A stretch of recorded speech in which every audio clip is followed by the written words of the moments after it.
out there in the world. Getting set up for the Everybody Eats Happy Hour. You know what I'm saying? Doing the Thug Thizzle. Today is Three Brothers Wednesday with my man Lord Finesse and Devin D. Dangler. So, yeah. Let me set up my watch party. Get everything set up here. Looking forward to talking to my people tonight. I'm excited as always. Let's see. There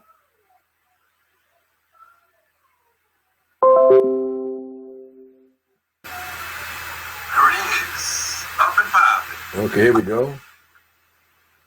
Start my watch party. There it is. Up and popping. It's happy hour. You know what I'm saying? Doing the Thug Thizzle. Today is Three Brothers Wednesday. My man Lord Finesse and Devin D. Dangler. So, let me set up my watch party. Get everything set up here. Okay, so I'm getting all kind of messages right now. People hitting me up, letting me know some stuff. Excited as always. Yes, sir.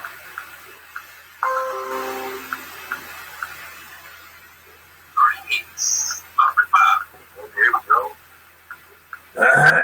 Right now, I'm just inviting all my friends, all my folks to tune in. You know what I'm saying? Doing the Thug Thizzle. Let me Today cover. is Three Brothers Wednesday. Let me My cover. man Lord Finesse and Devin D. Dangler. So who we got on here so far? I got my man Smiley. What's up, Shy? King Kenobi, Corey Cook. What's up? Scotty Yangle. What's up? Just adding all my friends in, just getting all my people to show up. You know what I'm saying? You know how I do. Okay, Lord Finesse, what you talking about? Okay. I see you, Lord Finesse. I see what you're doing. Just invite my friends. I see you, fam.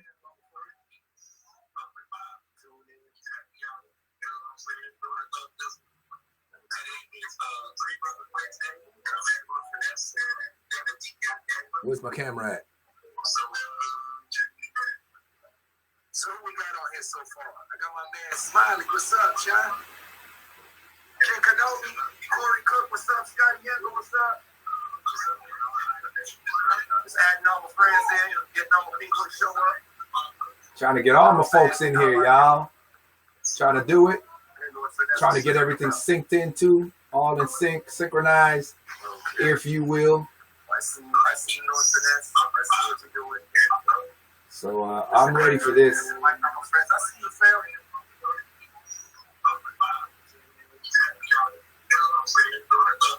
All right. Okay. What up, family? What up, y'all? What up, Scotty Love? I see you over there busy in the mug. You know, you busy in the beach out there in the world doing your Thug Thizzle. There's why. My Texas accent. There's why. I gotta get the disinfecting. You know what I'm saying? So when I'm talking about, I can get up close and personal, get intimate with my fan base.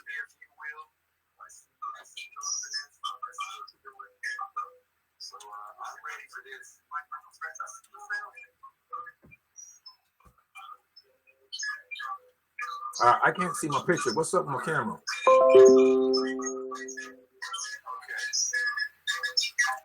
Camera's on. What's good? What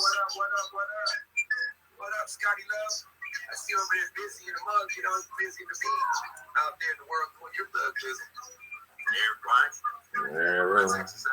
Let me turn that down. That's distracting. Trying to get everything synced up here. How's everybody doing, y'all? Y'all all right? You know what I'm saying? This is Want No More Wednesdays.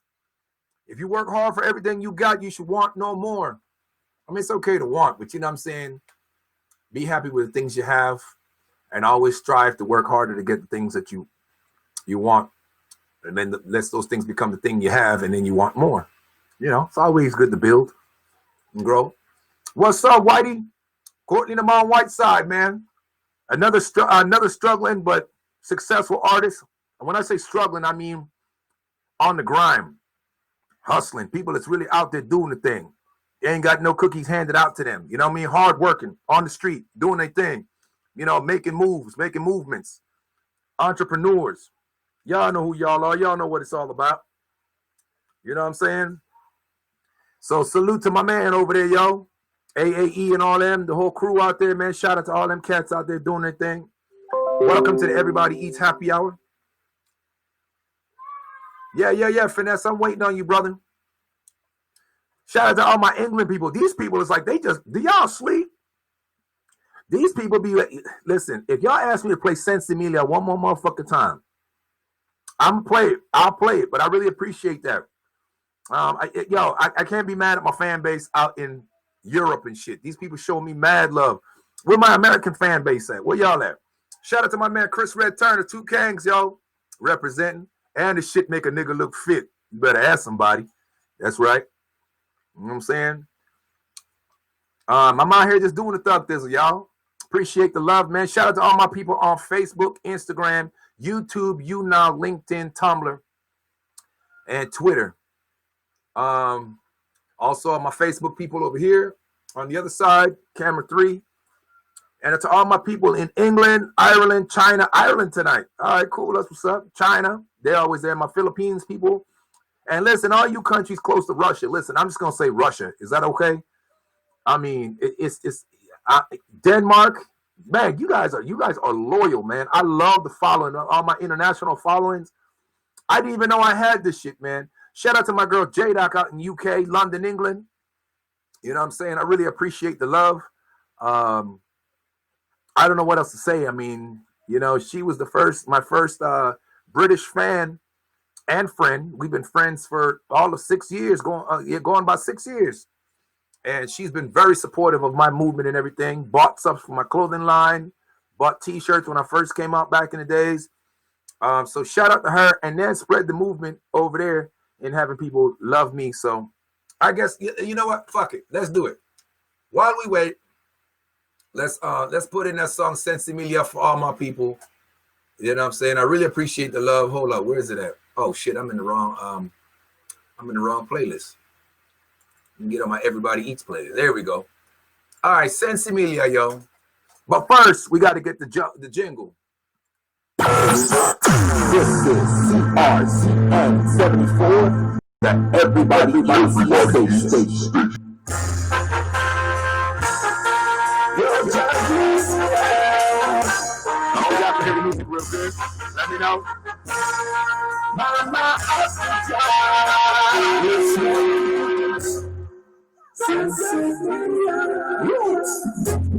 We're smoking marijuana. We're smoking Sensimilia. We're smoking marijuana. We're smoking. We're smoking marijuana. We're smoking Sensimilia. We're smoking marijuana. We're smoking. There must be a remedy. God, you know that Jaja don't back me.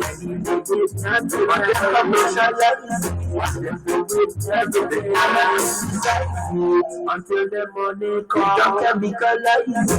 It will be switch and I don't them. I did die and they move on everything that's me in my child. What's marijuana? We're smoking Sensimilia. We're smoking marijuana. We're smoking. We're smoking marijuana. We're smoking Sensimilia. We're smoking marijuana.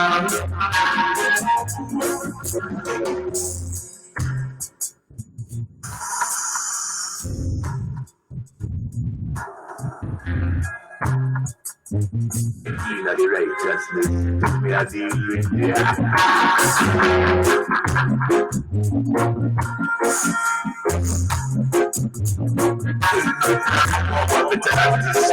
righteousness protected.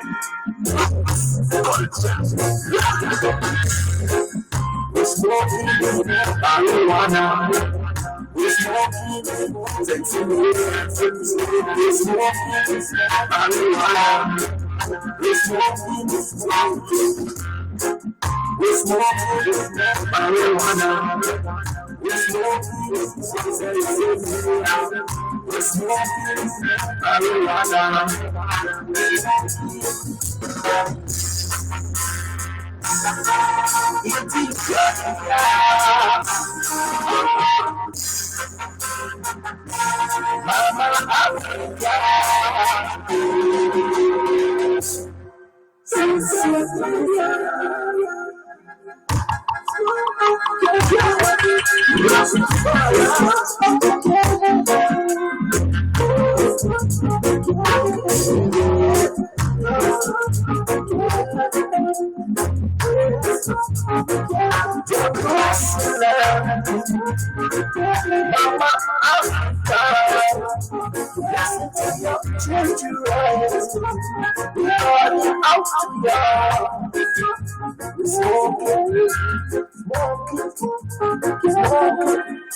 Yo, and I say I love you.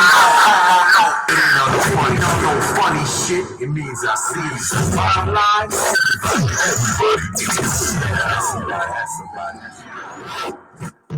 everybody. Yeah, ladies and gentlemen, what's happening, yo? Welcome to the Everybody Eats Happy Hour, Gossip Hour, where we talk about everything right here. My name is your man, 50 Grand Mo Deja Navarro, a.k.a. Honest Thinking Shirts. It's best to have your feelings on your shirt than on your chest. Hashtag team footage. Everybody knows me. I got that footage. Hashtag everybody eats. Where everybody eats. You put in, you eat, man. What's up? You know what I'm saying? Shout out to Chris Red Turner, Two Kings Movement. Shout out to Big Mike, POET. I got that shirt over there next. You know what I'm saying? Right now, representing. Yesterday, shout out to TTBS. I had their shirt on the other day. Noah North, I had his shirt on the other week. And, of course, my own brand, Everybody Eats. DC Productions, DJ Dino and his movement. And all that. Shout out to all them cats like that, you know what I'm saying, that are out there on their grind. Shout out to all the people that are tuning in. Derek Perez, what's goody? Dejor Richmond, what is up, man? All my people showing up today. Lydia Siegfried, what's up? Shout out again, once again, to my man, Courtney Lamar Whiteside, what's up? You know what I mean? Scotty Engel, Corey Cook, what's good? King Kenobi, the force is strong with this one. Yo, we got the Three Brothers movement in here today. Coming in, my man Lord Finesse is already on. He just hasn't flagged me down, so I'm waiting for him to flag me down so that we could, so I could get him and then conference him in. And then we got my man Devin D. Dangler. You can't spell the Dangler without the angler in it. You fishing people, all you fishermen would understand that joke. Yo, for tonight, so we got a lot of stuff that we're gonna talk about, man. And I'm just waiting to see what Finesse is up to. Finesse, where you at, brother? I see you on here. I just need the green hand, and let's get you on the podcast. And now my thing has been glitching. I don't know what the hell. I can't see my own face. I hope this thing ain't acting up. Last time I got kicked out of my own show by the program. I don't know how in the hell that happened. So I don't know. If I click on it, would it do something? It didn't do nothing. I don't know. This is just weird. It's like it's still searching for my camera, but I don't get it because my camera light on. I don't know. But anyway, shout out to everybody, man, that's in here, man. Well, I hope they have a good time and entertain y'all, because that's what we are. We are entertainers, edutainers, creating and building artistpreneurs and trying to get artists that are out there that really want to be seen. I don't care what the art is, man. I don't care if it's culinary arts, photography, graphic design, music, whatever the art. If you're trying to get on here and try to get recognized and pull up and be heard and be plugged in, hit us up, man. We got stuff for that, man. Brandon, what's up? Brandon Zamaripa. What's up, brother? Good to see you, man. Welcome to the Everybody Eats Happy Hour Gossip Hour. I'm ready to start as soon as my partners are ready to get on here, and let's get this show on the road. Like I said, again, I don't know what the hell is going on with my damn camera. It's acting funny. Shout out to my girl, Shy Smiley. She's always on here, man. She just good people, man. So shout out to her. I don't know. I may have to reboot this thing, man. Shy, if you're watching, Lord Finesse article. Let me see what happens if I drag him in. I don't know why my camera ain't working. I may have to reboot this, y'all, before we get really cracking on this. You feel me? My Facebook is good. Camera 3 is good. We doing good. Hey, what's up, Doc? Can you hear me? I hear you perfectly. I just can't see my face. I don't understand why I can't see my face. I'm right here, bro. I see you. I see you good as new. But I can't see me. I don't understand why I can't see my face. Yep, and I'm gonna adjust my camera. All right, you can see me, you can hear me. What's up, everybody? It's your man Finesse. I can see you, but on the left side of you, or it would be my left side, your right side. It's supposed to be my picture on there as part of the three-way podcast. My camera is lit up, but for some reason I can't see me. Okay, all right, and Devin let us know he's going to be a few minutes late, man. So we'll start 3 brothers with 2 brothers, and he'll come in. So you want to. All right, well, let's jump right on into it. Hey, let's jump right on it, man. So let's yourself to the people. Let the people know who you are. Yeah, what's goody? What's up, everybody? We're always multitasking. Let me just first of all introduce myself. It's your man Finesse, representing Central Jersey, representing Finesse Entertainment, music, media, and film. I got a few different handles. I'm gonna cite all 3 of them. You got Finesse. That's because I finessed the mind. You got OG, which some say is old guy, others say original gangster. But I like CG better, corporate gangster, because I still got my 9 to 5 until June of this year when I'm going to be free of the work world. And it's nothing more threatening to the powers that be than a corporate gangster. So I'm here with my man Modeja Navarro. Wednesday night, 8:30 to 9:30 is 3 brothers. You got a baby boomer right here. I was born in 1964. I'm proud of it. Got my Gen X and Modeja Navarro cruising on rum. Demand doing the damn thing. In the building. Doing his thug thizzle. That's a Modeja Navarro original. And in just a few moments, we're going to have our millennial, Devin White. And I'm excited. Yo, son. I'm excited about the show tonight. I'm going to just review the topics very quickly that we're going to deal with tonight. Thank you, everybody who's logging on. Let me see 3 brothers chat tonight. Let's see. We're going to be talking about, let's see here. Let's see, Earmon. Let's see, Ear. All right, we're going to be talking about the Nipsey Hussle tragic situation. Briefly, we're going to talk about Cardi B. We're going to be talking about Blacks in non-traditional sports such as baseball, soccer, and tennis. And then Devin's going to talk about, we're going to set it off tonight. We're going to talk about interracial dating. We're going to talk about it tonight. Then we're going to end up talking about the millionaire mindset. So with the 3 brothers movement, we always deal with trending topics. We deal with sports, relationships, and money. So we about to kick this thing off. Let me just shout out Shy Smiley. We appreciate you. What's up, man? We appreciate you tuning in. Let's see who we got. We have who's joining in. Oh, you started the watch party, man. I got to start my watch party. I'll do that in a second. Yeah. You got to get on the ball, fam. Where you at, fam? Well, man, listen. You're the one got me started on that. You hear me? I'm just, see, because what happened on my Facebook, your watch party came up. So I'm going to have to let you. That's why. Yeah, I'm going to have to let you, since you're doing the watch party, man, I'm going to have to let you manage that. And who is this? Mike? I'm getting these notifications on my laptop. So everybody, look, let's jump into this thing right now. I got to tell you, Modeja, I think it was 2 days ago, when I heard that Nipsey Hussle was killed, I shed a tear, bro. It was about 5 in the morning. And I saw it on Instagram. And I kept seeing Nipsey Hussle and R.I.P. and R.I.H. And I'm like, no.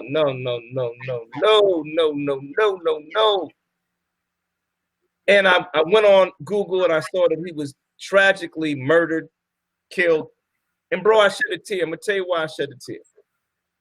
I shed a tear because so many of our African-American men are being killed, whether at the hands of police or at each other's hands, by each other's hands. I have an artist who I believe is about 3 of his friends died in a month. Bro, were killed. Let me not say died. They were killed in a month. And man, I'm tired of that. I mean, Nipsey Hussle was for those who do not know, Nipsey Hussle is a LA-based hip-hop artist out of Crenshaw. Turned his life around. Not only a successful artist, he's reinvesting into his community, buying businesses, engaging community service, community development, and senselessly and tragically killed. Now, there's 2 schools of thought. One is that it was a government setup, that he was about to release his documentary by Dr. Sebi, who's a holistic healer. The other is that it was a personal beef. Modeja, what's your take on this, bro? You know, I really don't want to talk about Nipsey Hussle, man, because we've already lived this life, man. It takes me back to 96 and 97. Y'all know the names Tupac and Biggie Smalls, man. You know what I'm saying? Some shit, man. Every time motherfuckers is trying to change their life around and trying to do some shit, man.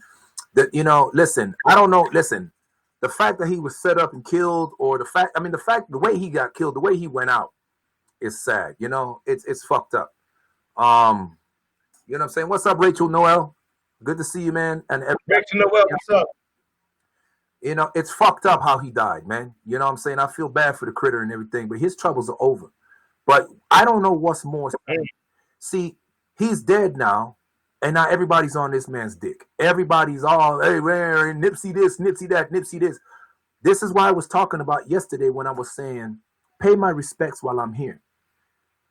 You know, if people were this supportive of Nipsey Hussle, if all these people were that supportive of the man, I wonder if there would have been a different outcome. You got people, I'm not saying that people aren't supportive, but you remember what I was talking about when I said it's one thing to talk about racism and segregation and all this is bad when you're reaping the benefits of this white privilege. You know, you don't get to talk. You know, if you want arm in arm with Martin Luther King and then marching, getting eggs thrown at you, dogs sicked on you, water hoses, fire hoses hosing you down and shit like that, bottles and shit thrown in rocks and stuff. If you weren't there taking that kind of scrutiny and abuse, then, you know, you don't really get to talk. You don't really have anything to talk about. And listen, that man was doing all this stuff for his community, but where was the support then? I'm talking all this love he get now that he's dead. Everybody coming out the woodwork, Bloods and Crips trying to unite and all this and that. Bro, we've been talking about Bloods and Crips uniting from way back. You remember that shit. We're that old enough. We're that old. You know? And that's what frustrates the fuck out of me. It takes the loss of a life for people to say, yeah, man, you know, I want to show support and show love. How you showing support? The motherfucker's dead. He's dead. And he died young, 33. He was 33 years old. You may tell me this dude been running the streets as a gangster, living a dangerous life as a gangster all his life. He turned his life around. He was in more danger, trying to live his life right than when he was a gangster. Get the fuck out of here, man. That's how I feel about that, Joe. And that's it, man. I'm just frustrated and angry. Y'all forgive me, but look, man, you know, I'm sorry, but I'm not sorry because I'm just sick and tired of that type of shit. And then it's always some excuse. Government this, government that. Listen, we talked about it. We talked about the Nation of Islam, right? There's government inspiring that they're trying to find any way to assassinate that motherfucker Louis Farrakhan. Shut him the fuck up. That man ain't dead yet. That man been doing it for how many years? Niggas ain't touching that man. We talked about that. Niggas ain't touching that man. How Nipsey Hussle, who's giving back to his people, who's walking the walk, he's walking the talk, like they would say. He's walking the talk, right? He's buying up stores and companies in the blocks, in the neighborhood that he grew up in. He's starting where he should start, in his neighborhood. You understand what I'm saying? In his hood. He came from, he's putting back all his money in his neighborhood. He ain't asked for handouts and loans. He blew up, he bubbled, and then he took his bubbling and tried to help his community bubble. And they killed that nigga for that. You should be a fucking shame of your goddamn selves. Stop talking about RIH, Nipsey Hussle, everybody buying the t-shirt, buying the nigga CDs and shit like that now. Get the fuck out of here. He's dead now. Y'all should have loved that nigga when he was here. Everybody else want to love people when they're dead and gone. You know what I'm saying? Everybody else smoking weed. But Bob Marley is more related to marijuana than he is about his motherfucking movement. You ever notice that every time people talk about Bob Marley, it always has something to do with goddamn weed? You know, it's a fucking trend. That's why I came with the t-shirt. Fuck trans and the hat. Fuck trans, man. The fucking cattle, you know. And it takes me back to that post that I posted on Facebook the other day, man, where this preacher had grown ass people out like a bunch of sheep grazing on fucking grass. Now dogs and people walking on this grass, they pissing and shitting on this grass, and these stupid fool ass niggas out here like a bunch of fucking sheep eating the goddamn grass. Man, Martin Luther King and these motherfuckers died for nothing, man. I'm sorry, man. I hate to say it, but yo, these motherfuckers died for nothing. Because the majority of us are the ignorant nigga-ass niggas, not the intelligent Negroes that's trying to do something. Remember I told you it was two types of Negro? It's the slave-minded Negro and the Negro that run away from the plantation at risk of getting hung, killed, and whatever. The ones that jump ship. My ancestors that jumped ship and ended up Cubans and Colombians and Dominicans. Those are my ancestors. We was like, what? We doing where? Nah, we ain't with that part. We don't wiggle like that. We jumped off in shark-infested water. But because the ones that survived the shark-infested water, I'm here today. And that's it. I appreciate your comments. A couple things. I want to say three things. Number one, or say one thing and then do two things. Number one, whether it was a government conspiracy or was beef, the fact of the matter is, allegedly, we always have to use the word allegedly, one African-American man killed another. So if it was a government conspiracy, there was one of us who was too willing to be a tool of the government. But isn't that what we talked about the other day? Yeah. So let me just finish. They always use us to do their dirty work and then say it. So we got an hour show, brother. We got a lot of topics. I definitely appreciate your commentary. That we got to own that. All right. And if it was a personal beef, why does it have to be resort to gun violence? Yeah. Back in the day, they said, let's shoot a fair one. All right. So now, what's good? To your point, Modeja, there is a poem that I want to read by Carl Wendell Hines Jr. It says, "A dead man's dream." Listen to the words here. "Now that he is safely dead, let us praise him. Build monuments to his glory, sing hosannas to his name. Dead men make such convenient heroes, for they cannot rise to challenge the images that we might fashion from their lives. It is easier to build monuments than to build a better world. Now that he is safely dead, we with eased consciences will teach our children that he was a great man, knowing that the cause for which he lived is still a cause. And the dream for which he died is still a dream, a dead man's dream." Okay. That was Carl Wendell Hines Jr. How many people? Martin Luther King. Some people would argue. What's his name? The one By Any Means Necessary. Malcolm X. Bob Marley. All those guys that have died. Marcus Garvey. All those people that died for that type of. So it's still a cause. Do you hear what he said? It's not a way of life. It's still a cause. Yet things have changed somewhat. The racism has become more passive. It's become more systematic. The segregation has become more systematic. The sexism and that shit with women's lib and all that, that's all systematic. Women aren't equal anymore. I mean, it seems on the surface that way. It's no different than with us, with blacks and anybody else. You know, we seem more equal. We seem to have more opportunities to rise above, and it's true, we do.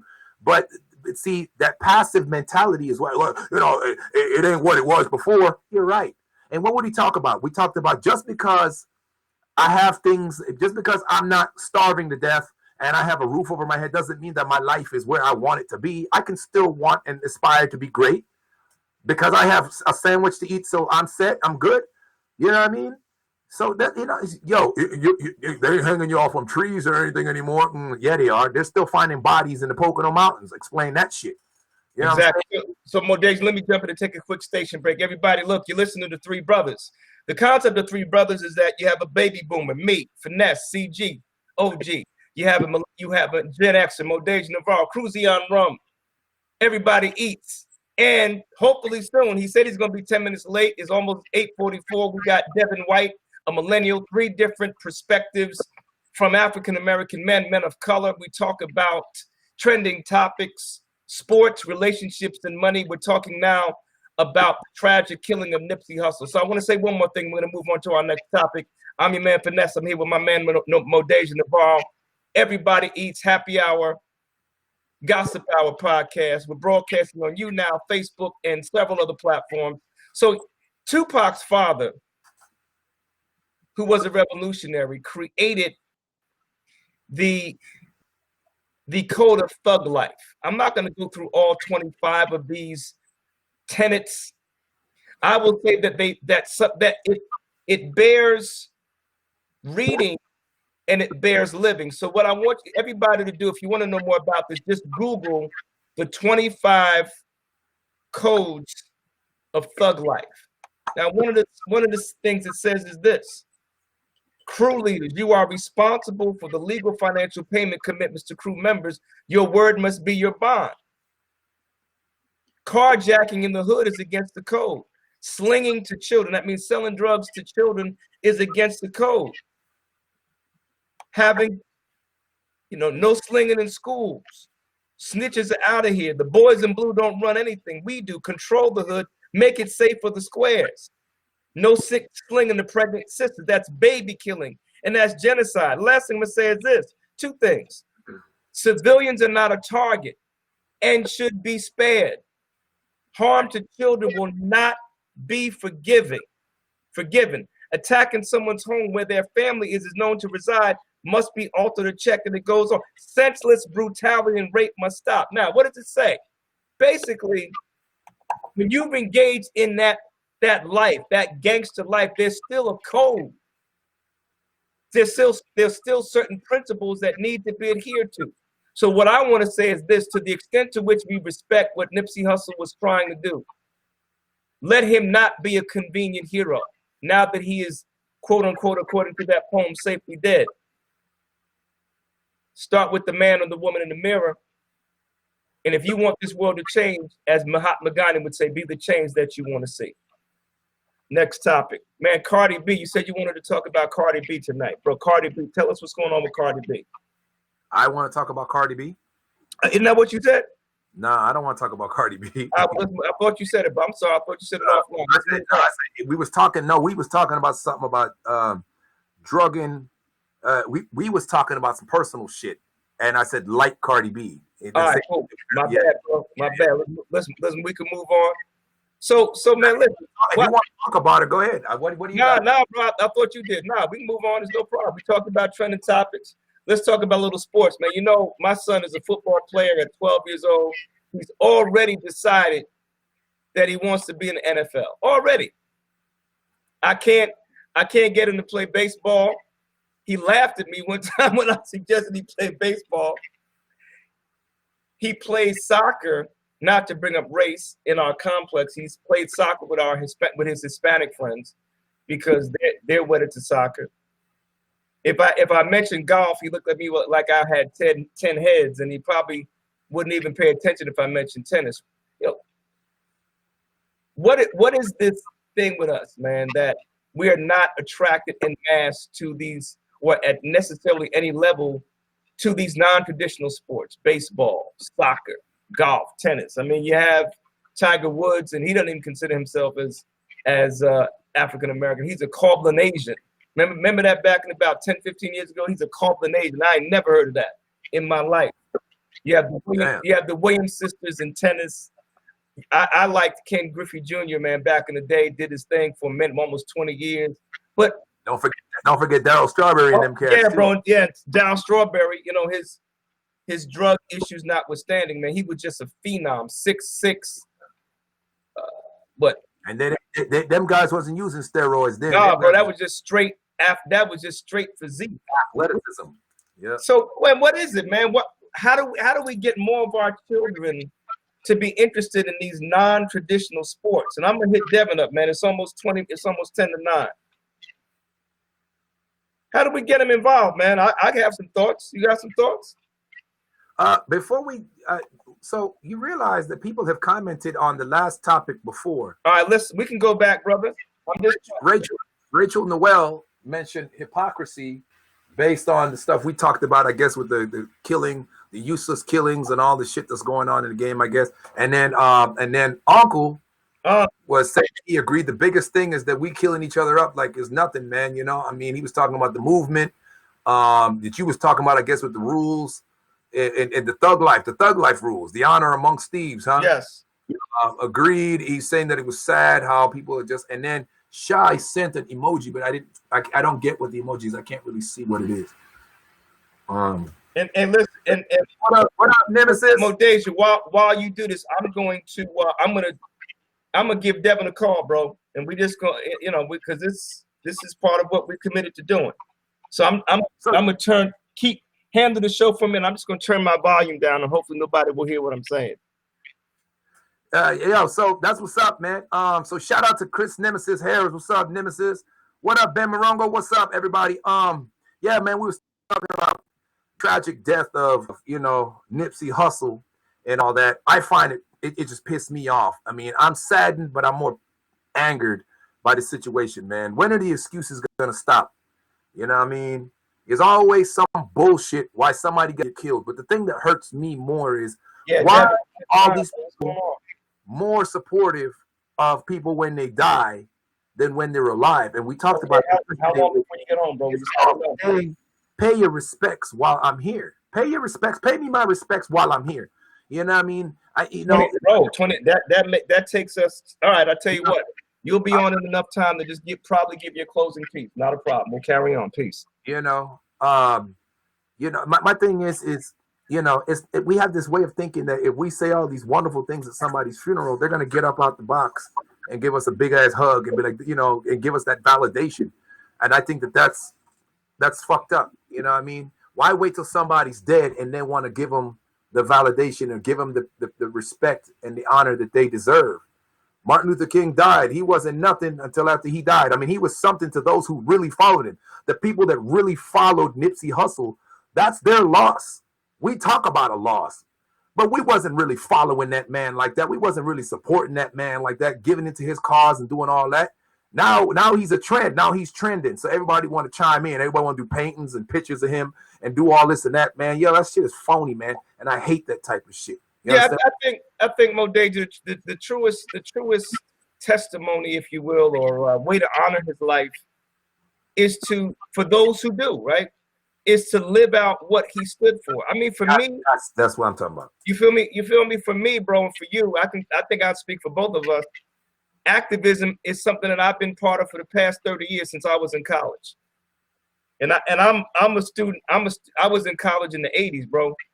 And when back then was apartheid was the issue, the global issue of choice, if you will.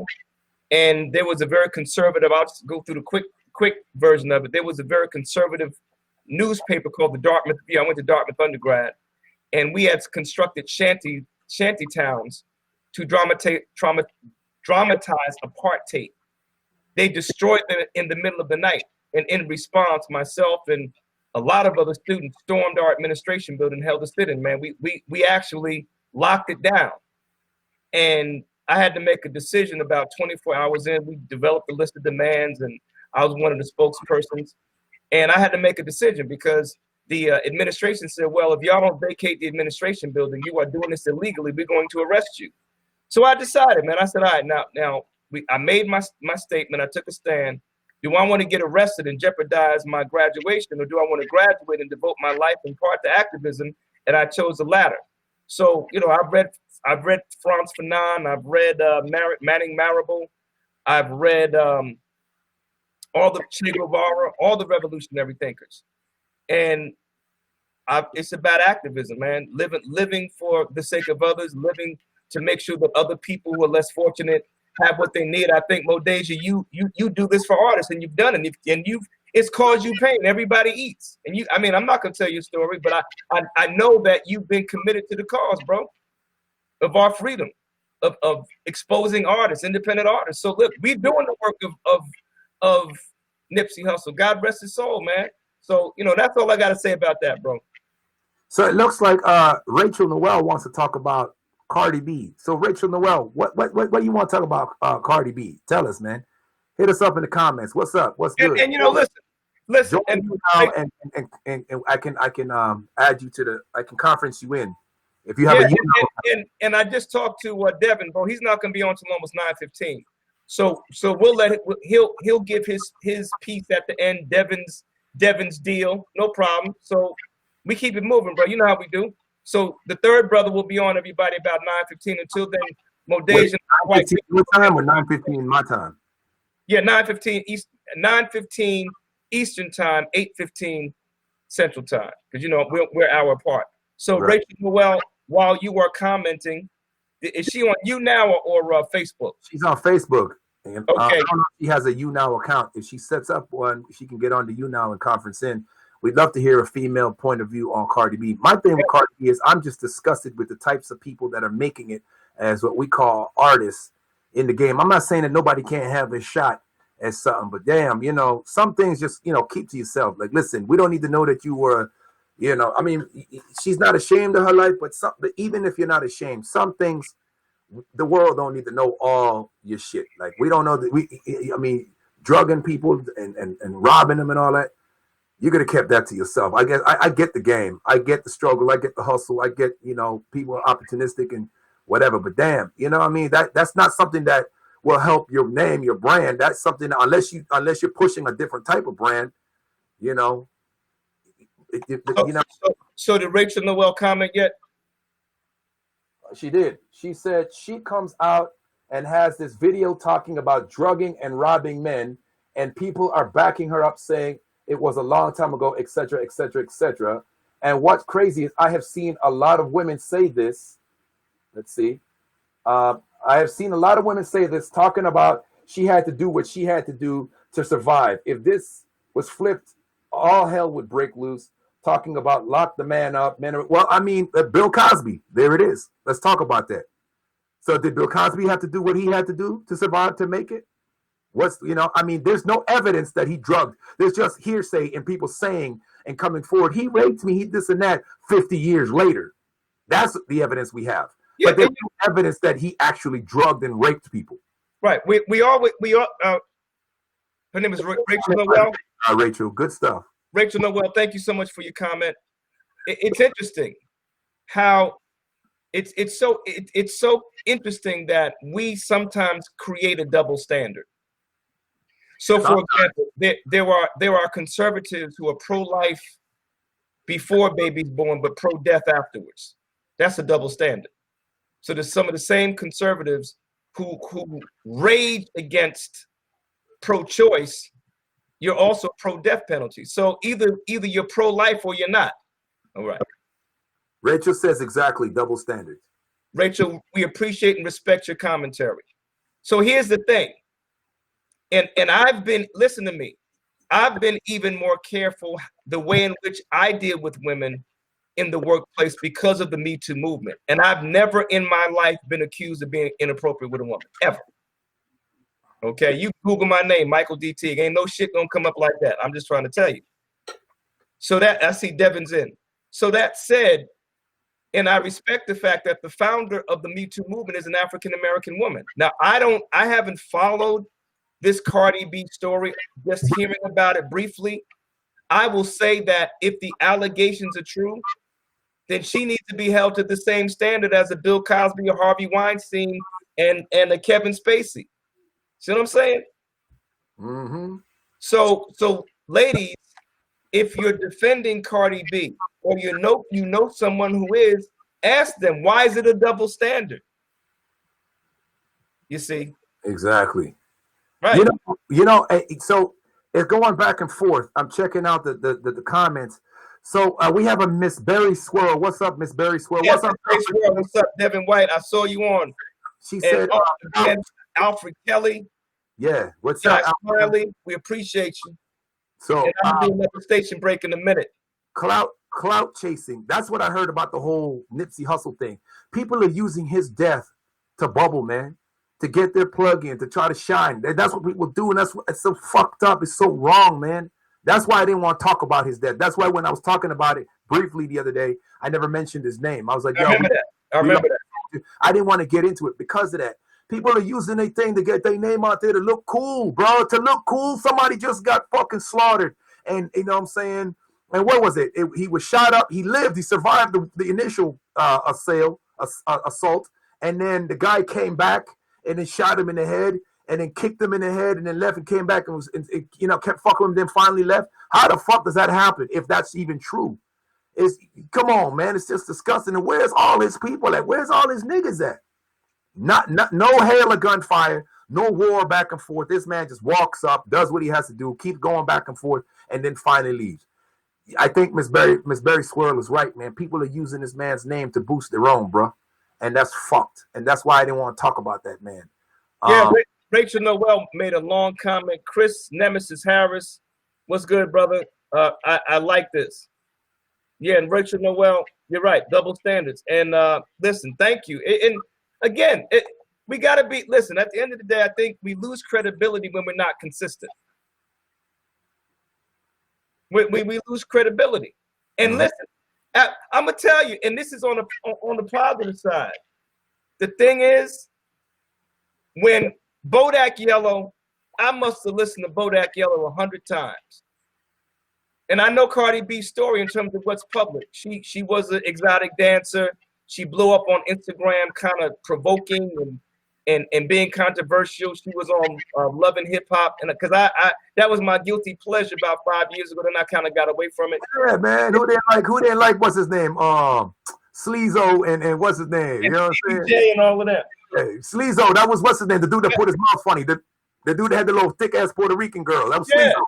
So and then Bodak Yellow comes out, and again, I didn't like it. I'm gonna be honest. And then, man, after several months of listening to it, I'm like, you know what? Damn, she doing the damn thing. So on a hustle tip, because I'm a hustler, on an entrepreneurial tip, on someone who used what they had, they use what you have, but start where you are with what you have and do something today, which is my motto. She did that. I ain't mad at that.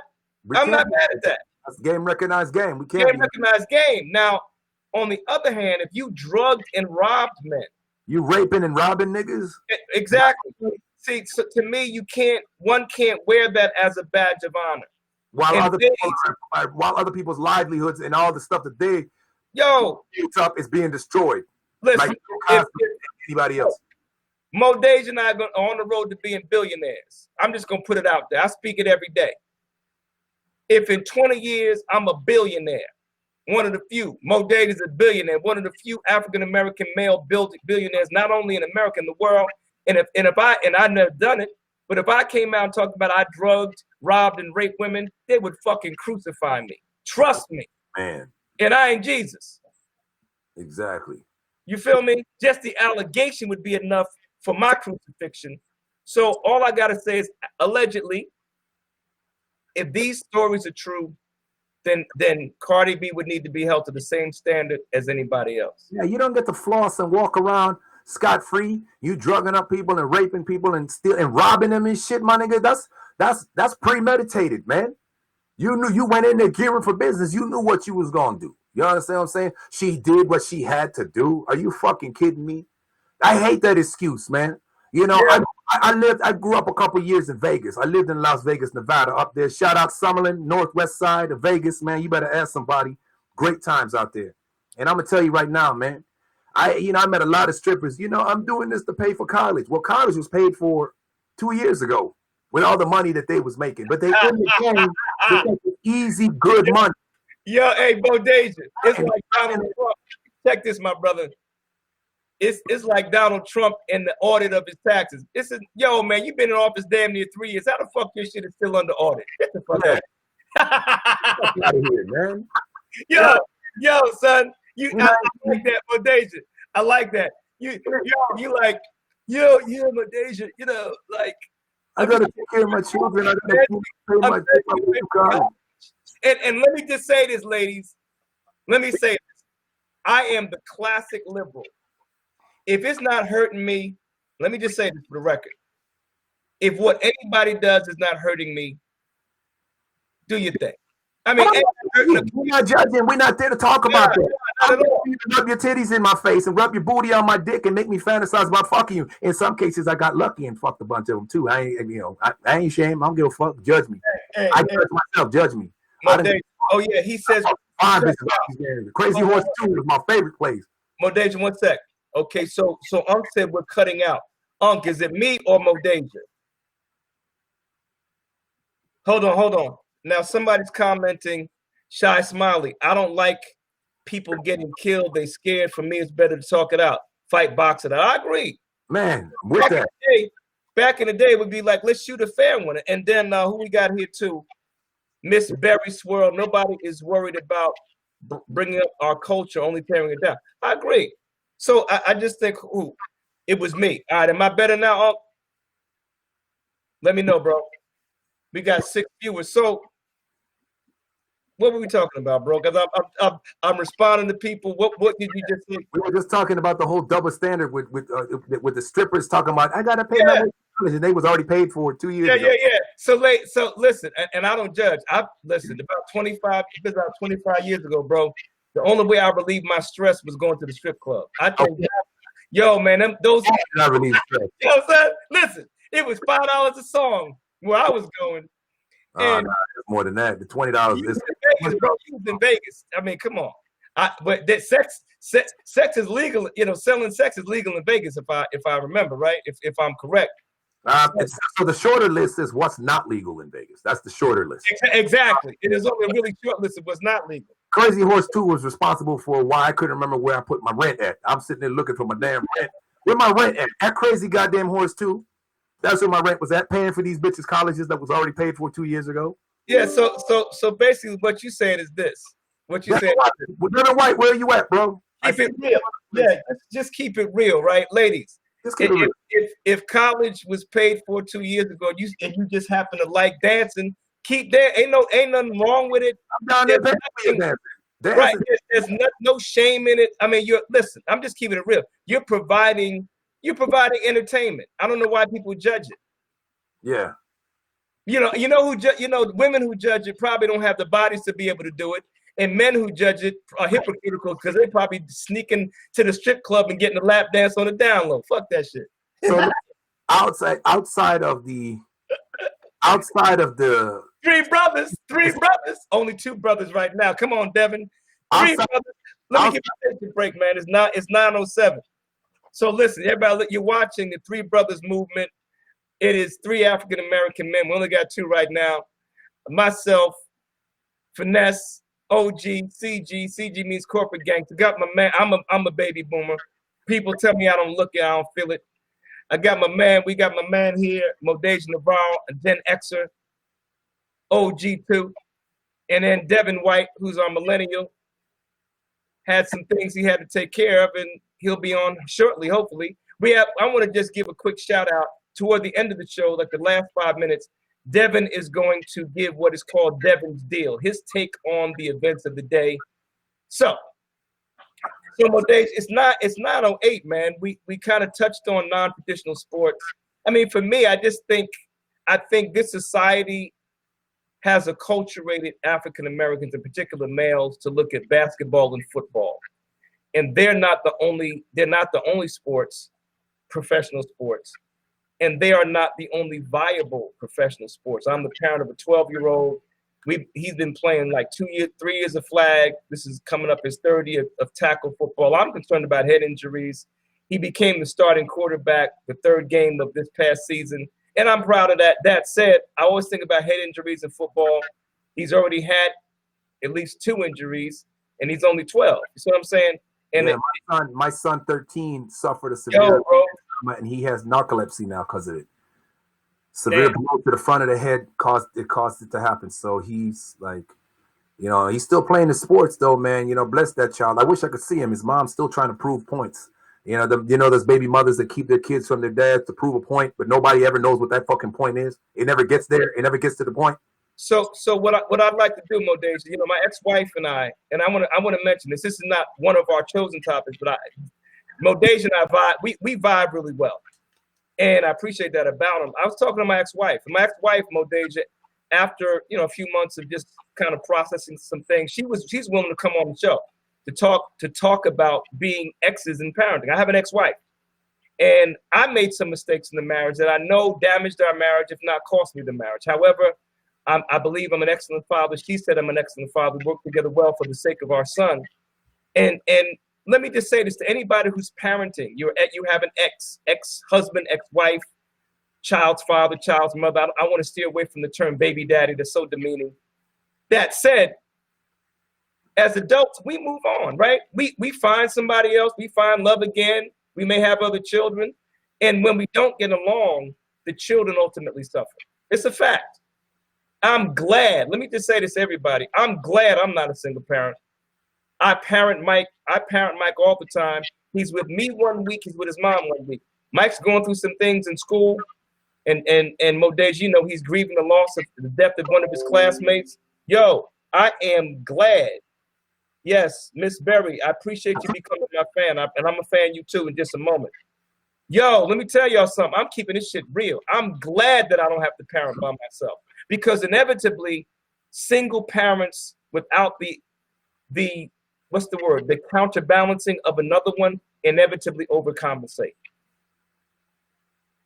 When I'm in my feelings with my son, Tawana, my ex, she's calm. And when she's in her feelings, I'm calm. We toss things back and forth. Let's see, Devin White, he's in the chat. Devin, if you're here, come on, bro. It's 9/11, my man. So that said, parents, you got to get along for the sake of the kids. And on the sports tip, I wish my son would play something other than football, though I'm supportive of his career. And he's already chosen the NFL at 10 years old. Would you believe it? Yeah. Yo, man. Well, you know, my thing is not even for the sake of the kids, but you just do it because it needs to be done, you know? Okay. Fathers make better fathers for their kids. Mothers make better mothers for their kids. There it is. Be done with it. What's the problem with this world, yo? The fucking problem with this world is this. Is everybody want fucking freedoms, but nobody wants fucking responsibility. We want our cake and eat it too, but we don't want the bellyache that's gonna come with that motherfucker if we eat that whole big ass cake that we know we shouldn't have goddamn ate. You know what I'm saying? Because it tastes good, it should feel good. But we don't understand that if you eat too much, it's too much of everything. Too much of anything is not good for you. I tell people that shit all the time. We want all these freedoms. We want to be able to identify with whatever the fuck we want to identify. Modeja, Devin he just raised his hand, bro. Is he here? I don't see him. There he is. Yep.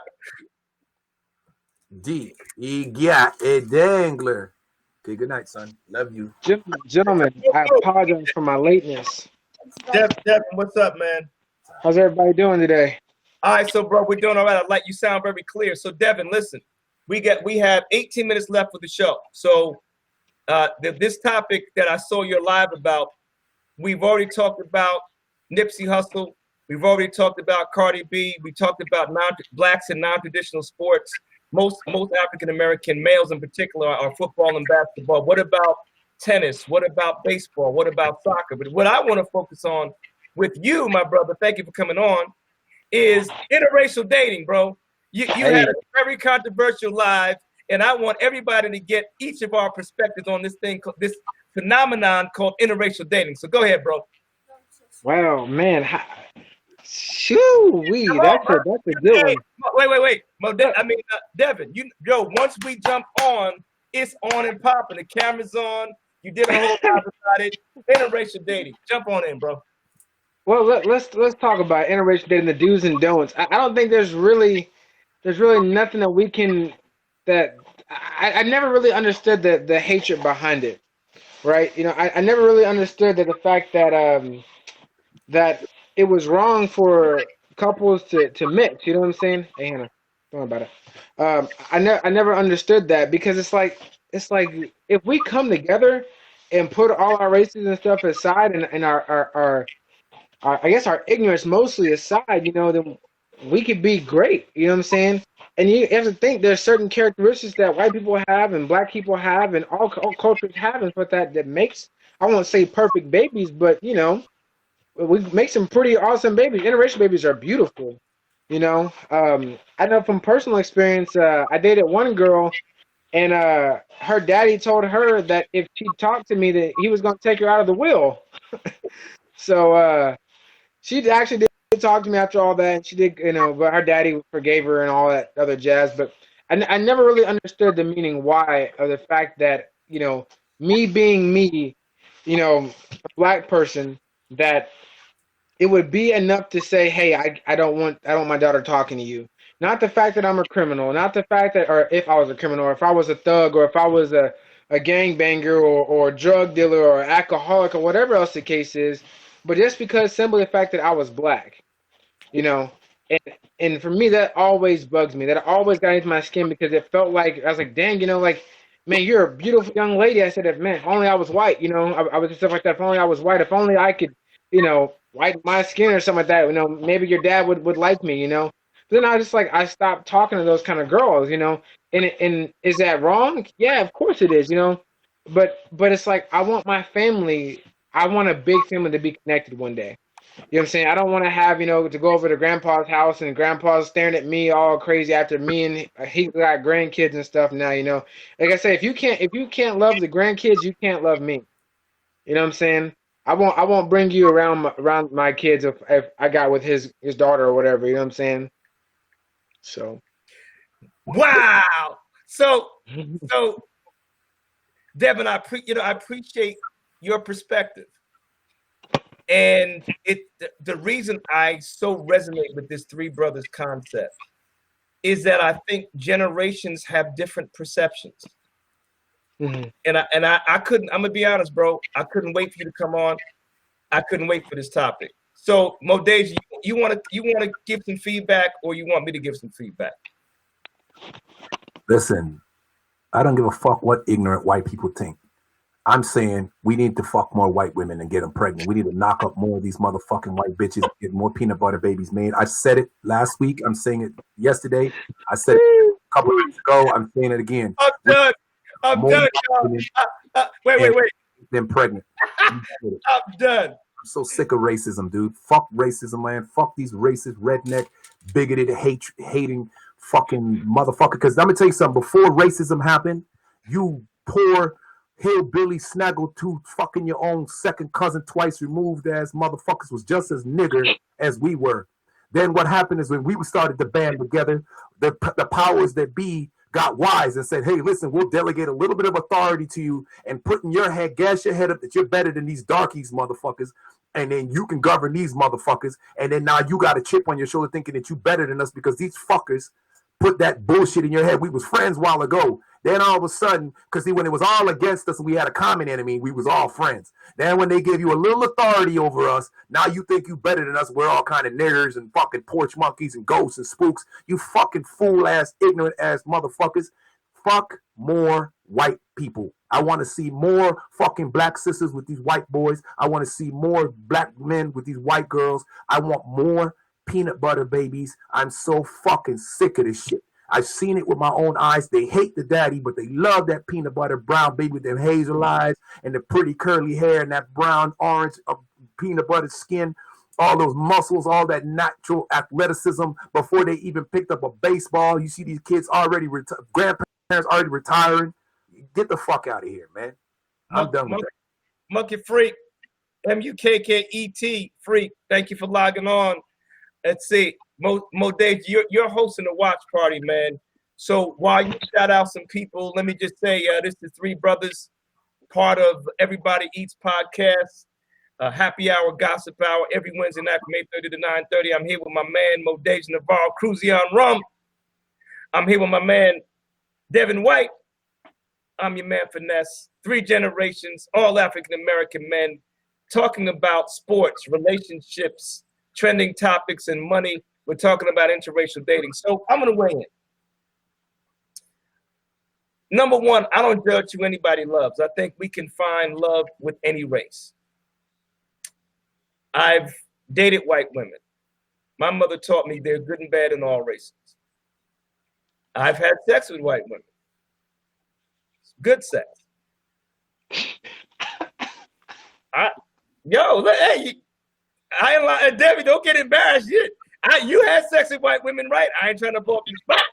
Yo, look at hey, man, call like it is, man. Hey, call like it is. I just see that smile when I saw the smile, man. I saw the smile, Mo. You know you want to chip in too, Mo. You know your mom. Devin's mom is part of the Black Panther movement, yo. You know fucking line.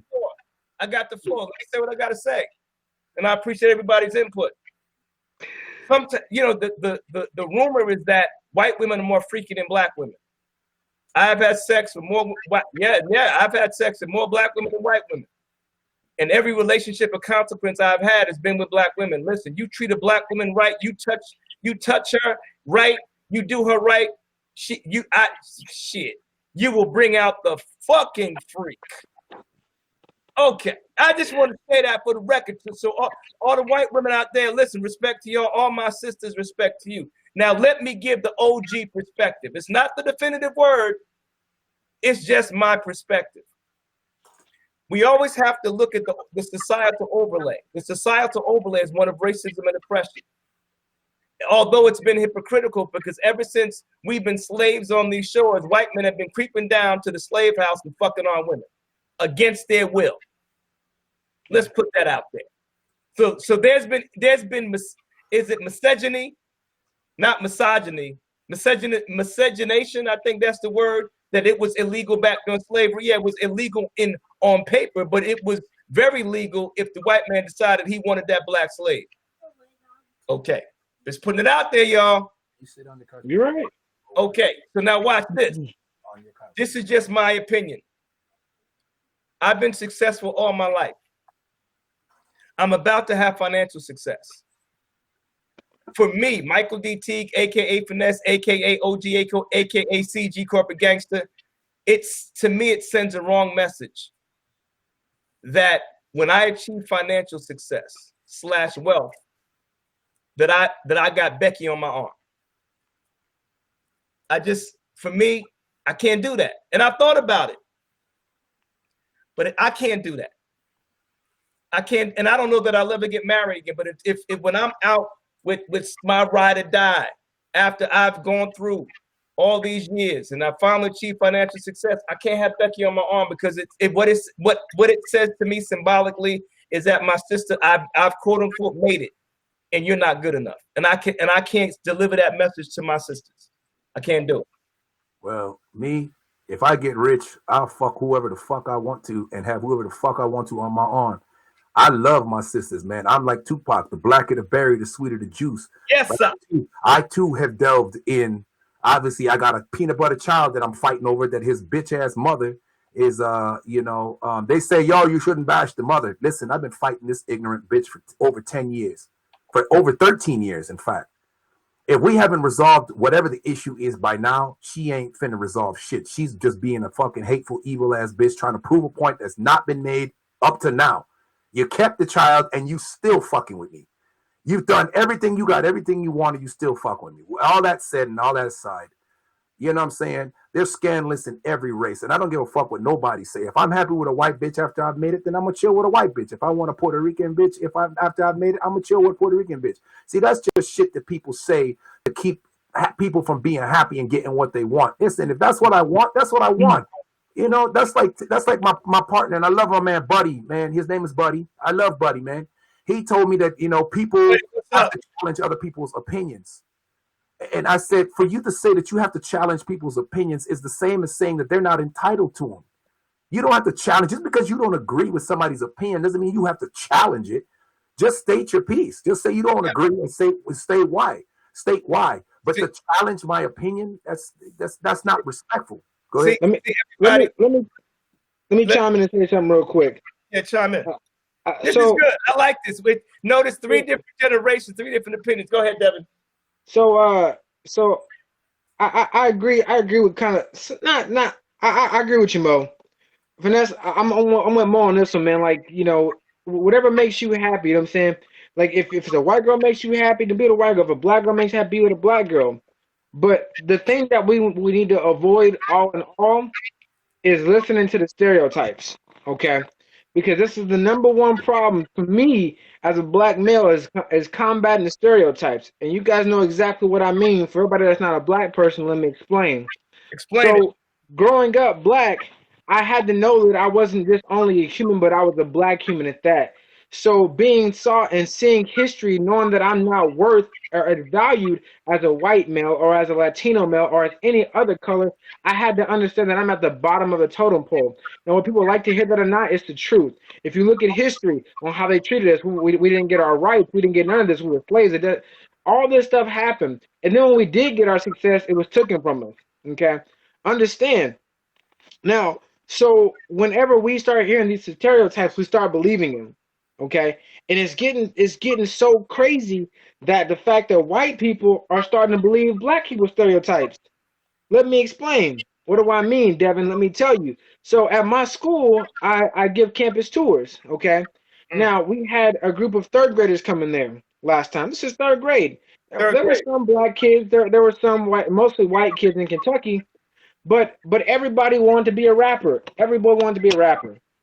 Wait, what? What? You want to go to school to be a rapper? Yeah, they make a lot of money. Wait, what? Hold on. Now, back when I was in high school, okay, that's what we thought we had to be successful. If you didn't rap as a young black male, you wasn't cool. If you didn't write at least one verse and freestyle in the car, that's something that was our skill. That was our way of expressing ourselves is rapping through the music. So we thought that we had we had three options, okay, as growing up as a black male, and I think this is for any age, okay. You had to be a musician, an athlete, or military to be successful. There was no, quote unquote, going to school to be a doctor. There was no, quote unquote, going to school to be a lawyer. This is at any age. This is the mentality that we've had. I'm gonna say since finesse mindset. You know what I'm saying? A generation group. We had to be athletes. We had to be strong. We had to be fast. Or we had to be good at rapping. We had to be smooth at talking. Or I'm going to the military to get my money. You know what I'm saying? I guess that's as good as I'm gonna get. But even the kids in second grade, I think they had to be this. You know what I'm saying? But we can't get caught up in stereotypes. I'm going back to the topic. I'm sorry, I kind of went off. But the black women, they said they're loud, they're obnoxious, they're hard-headed, they don't listen, they disrespect their men. That's not always true. Sometimes No, it's true. It's true. But so what? That's just what black women are. They're very strong. I can't say that. I can't say that. You know what? I can say I can't say that that's the case in every respect. However, and you know what? Let me back off that because I have talking about. Are we mentioning every respect, or are we just saying is it a true? It's a true statement. I mean, most black women are very hard up, very stubborn, very strong-minded. They are. That's a true fact. That is a fact.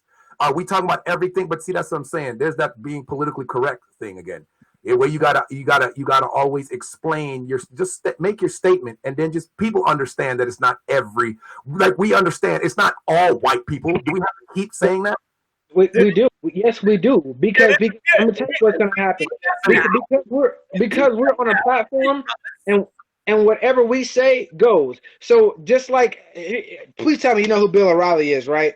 Hear Bill O'Reilly? Oh God, I'm throwing. Thank you. I cannot stand Bill O'Reilly for one reason. No matter what Bill O'Reilly says, Bill O'Reilly can say that I think I speak on behalf of all black people or on behalf of all white people. Shut up. No, you don't. When you leave the void there, people will fill in whatever they want to fill it in. Just like if you dig a hole and put dirt on top of it, then you're gonna have leaves and you're gonna have tree branches and maybe water from all the water coming in. You have to fill that void. You cannot leave it to be empty. Because when it's empty, that leaves people thinking, oh man, well Mo's black, he knows black women. Finesse is black, he knows Devin's black, he knows black women. So yeah, we have to say every single time because they're gonna come back and say, well, he said it. So I ain't gonna talk to no black woman or I'm not gonna do that. And it's ignorance. Well, they don't know what they think.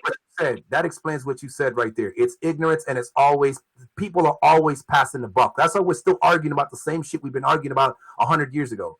Because motherfuckers don't want to take the responsibility. I just said that earlier. Everybody wants the glory and everything, but nobody wants the responsibility. Everybody wants the money and the riches, but nobody wants to put in the fucking hard work. Everybody thinks that as long as ignorant fucking fools think that Lil Wayne and 50 Cent them niggas just rapped one song at a show at a behind the shoe store, they became overnight sensations, is why these motherfuckers are failing by the wayside. They ain't going nowhere. You know what I mean? It's that dumbass thinking. Whatever happened to if the fucking shoe fits? It's something that was it was like an unspoken word. Like, listen, if your nigga's girl eyeballing you, are you just gonna go fuck her? Or are you gonna go holler at your homeboy and be like, look, man, your girl over here side pocketing me. What's good, man? She out of pocket over here. You gotta go holler at your homeboy. You can't just because now you wrong. You understand what I'm saying? That's an unspoken law. You got, because you respect and love your homie, you got to keep it 100 with your homie. Look, I'm not trying to be on some side busting ass shit, man, but your girl keeping on. What's going on with you and your girl? She keep over here in my business. Look, she texts me. You got to let him know. So, you know, as long as we come from, that's where I come from. If the shoe fits, and I have it, you saw the t-shirt. If the shoe fits, then yeah, I'm talking about you. You know what I mean? Because that's what it's all about. Holding people accountable for what they say and do. Now, I didn't say that all black women were the same. I just said that it was a true statement that most black women are but they are, and they'll tell you themselves that they are. They're very strong-minded. Look at what they've gone through, not just only being women, but being black women. But is it every black woman? No, it's not every black woman. Not every black woman is like that. There's a lot of submissive black women, and there's the types of black women, the stereotypes. Going back to what you were talking about, the stigmas, whitewashed. You've heard that before. Yeah, you're whitewashed. Let me just jump in and give a quick station. Yeah, you're lit. Thanks everybody for logging on. Listen, if you like the show, fan us individually. I don't know if you can fan the show. Can you fan the show on YouNow, Modeja? You can fan on YouNow, and then on Facebook, I don't even know how it works. Like and share. On Facebook, if you're watching on Facebook, you like what you're hearing, like and share. So this is Three Brothers. We're part of the Everybody Eats Happy Hour Gospel Podcast. What up, Mr. D? I'm your man, Finesse. Co-host, along with my co-host, Devin White. You got a baby boomer here with me. You got millennial with Devin White. You got a Gen X with Modeja Navarro. Cruzion Rum. My man, doing his thug thizzle. In the building. We're talking about interracial dating. Listen, I mean, for me, the last word kind of pulling everything together. Love who you love, right? Love who you love. What up, everybody loves. Like I said, and I appreciate what everybody said. I like the diversity of opinion. We ain't agreeing, y'all. You see that, but we're disagreeing without being disagreeable. Yeah. See, I agree with y'all. I'm not disagreeing with nothing y'all said. The answer to me is yes, because he said I love them all. I love them all. Yeah, it's not me disagreeing with you. I'm saying yes. I'm saying yes to your point of view, and I'm saying yes to mine. That's not a disagreement. I agree. I agree with you. I agree with what you say. How can I disagree? Because that's your experience. You know, we dealing with the same types of races: white women, black women, whatever. You know, and in your experience, it may be the same or may be different than mine. So the answer is yes. I agree. Rich talking about, but sometimes your homie get mad at you. Yeah, they think you're hating and trying to move in on your girl, but they need to understand you're being honest, man. Look, man. That's why, man. Listen, I'm whatever, man. Let me chime in real quick. Devin, we jump on in and we're gonna deal with the millionaire mindset. Then we want Devin's deal. We want your perspective at the end, bro. Go ahead. Let me say can we say one more thing before we move on real quick? One more thing. So I know we pressed for time, but Mo, you said something that was really important right there. Going after this, I still go for another 40 minutes. So let me say one more thing real quick, Mo, talking about what you just said a minute ago, because you said something that I was going to say too. You beat me to it. So you said you brought up a very good statement. You said women and there's black women, and I think what all they've been through. Let me elaborate on that just a hair, man, because that's a really, really deep topic. So talking about our black women, because of these stereotypes, right? They're loud, they're obnoxious, they're whatever, right? They're loud, they're obnoxious, they're rude, they're disrespectful, whatever stereotype we can come up with. What that has done to most black women, especially mature black women, it has silenced their voice. It has done exactly what it was created to do, was silence their voice. Finesse, if I tell you talking a lot, you always talking, you're gonna stop talking. It can be like, oh man, I guess I am talking too much again, man. Mo, you always brushing your hair, Mo. You always putting your comb in your hair, Mo. Oh man, let me put this down for a second. You know what I'm saying? It's gonna stick with you because you're getting told it all the time. So growing up with all these stereotypes that dealing with black women, dealing with that, yeah, it's either gonna do one or two things, and it's working the exact same way it's supposed to work, with the same way they design it to work, right? Either they're gonna be loud and obnoxious, or they're gonna be quiet and not have a voice. But there is no medium because they don't know a medium, because this is what you tell me I am. If you tell me I'm a good athlete, I'm going to be a good athlete. If you tell me I'm a good basketball player, I'm going to be a good basketball player. You tell me I'm a thug, well, guess what? It's the thuggish buggish home. It's all it is. You know what I'm saying? If you tell me I'm a gangster, I'm a gangster. Whatever you say I am is what I am, because we had it taken from us. What we know about ourselves, we don't know about ourselves. We don't have a history. We have what we kind of do. We have what they've allowed us to do in a sense. They've given us a name. We haven't created our name for ourselves. We've given it to us. We're ghetto. We're rude. We're gangsters. We're thugs. We're players. We're baby daddies. Violent. We're hostile. Hostile, violent. We're troublemakers. You know, we're the bad root of America. Menaces to society. Thank you. But it's because of what they say. But we have to understand that. That's what you're talking about, that false sense of validation. They tell us that we're that thing, that we're going to be that thing, because we need them to. We can't validate within ourselves who we really are and be proud of that. And that's why I do what I do. I'm a nonconformist. So eat a dick, enjoy it.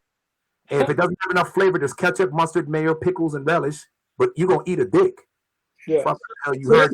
this is good. So let's do this. It's 9:36 Eastern Time, 8:36 Central Time. So Devin, why don't we do this? Let's end the show with this. Let's get your deal. Man. I want to hear Devin's deal. Talk to us, bro. And we'll deal with the millionaire mindset last week. Next week. Cool. Hold one second. Cool. You good? Take your time. No, go ahead, bro. First of all, I want to thank you guys. Thanks all the viewers for listening and stuff like that. I appreciate it. It's the end of the show. We're gonna start this thing called doing Devin's Deal. With Devin's Deal, I'm gonna tell you what the deal is going on. And you guys just listening next week, you know, drop your comments and stuff like that, and we'll talk about it a little bit more. But this is just my mindset of being a millennial of what we're going through. So today on Devin's Deal, it is education, man. Education. No matter how old you are, I hate when people say college is not for you. I hate that. I absolutely hate that. I don't care. I got on Facebook rant today with this girl, right? Okay. And she told me, she said that college isn't for everyone. I'm like, that's bull crap. I said, you go to school for 12 years, whether you like it or not, unless you drop out.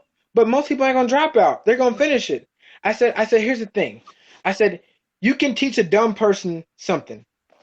You can teach a smart person something, but you cannot teach somebody that don't want to learn. No matter how you slice it, you cannot teach somebody that don't want to learn nothing, right? So if you have that mentality, if you just try, you can be successful. Now, granted, this isn't talking about getting a degree, okay?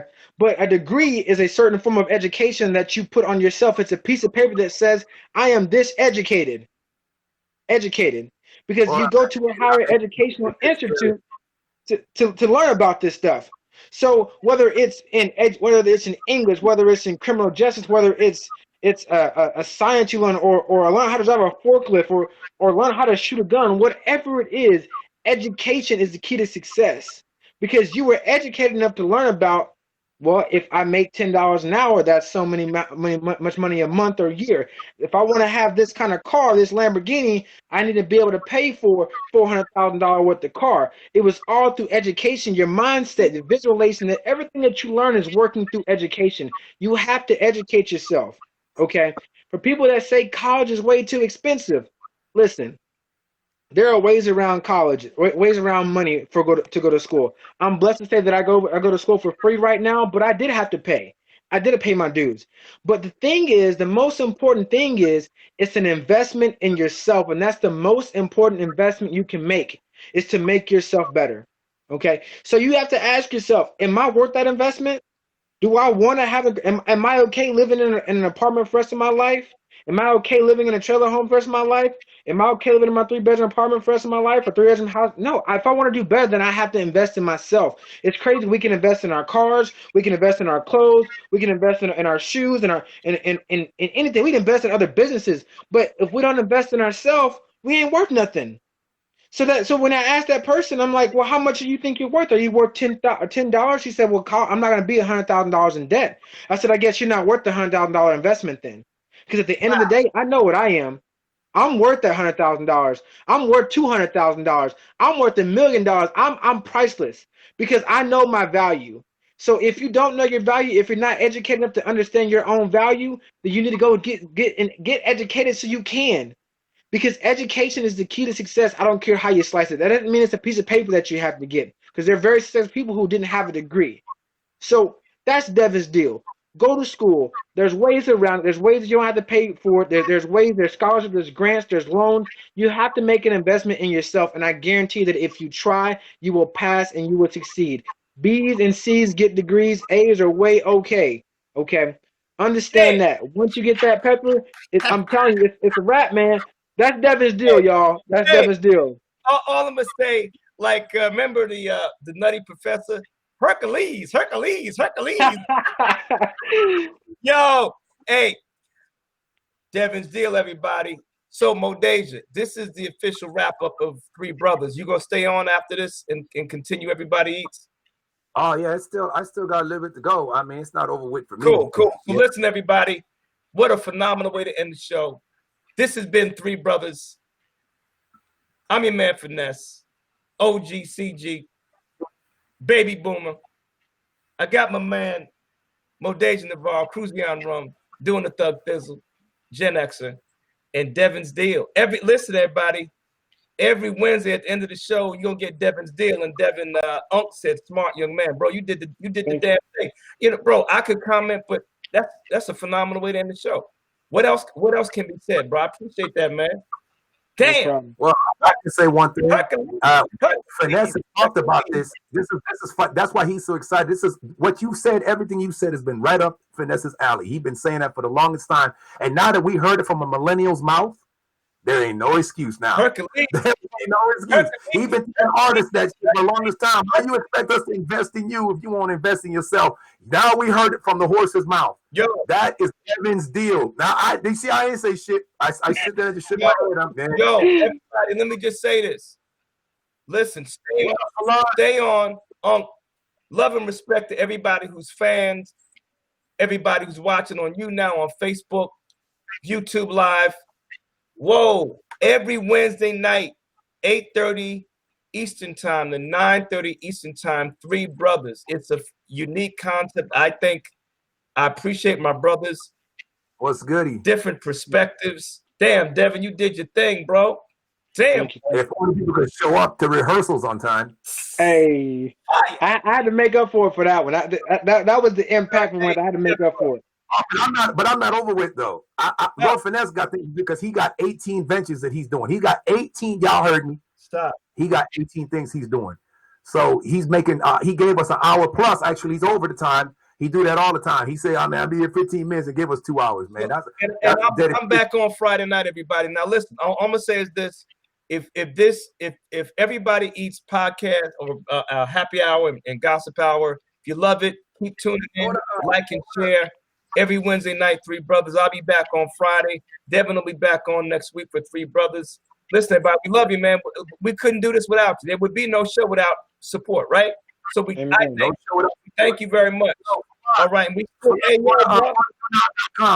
to YouNow.com. Hold on, bro. VegMax just logged on. VegMax, what's up?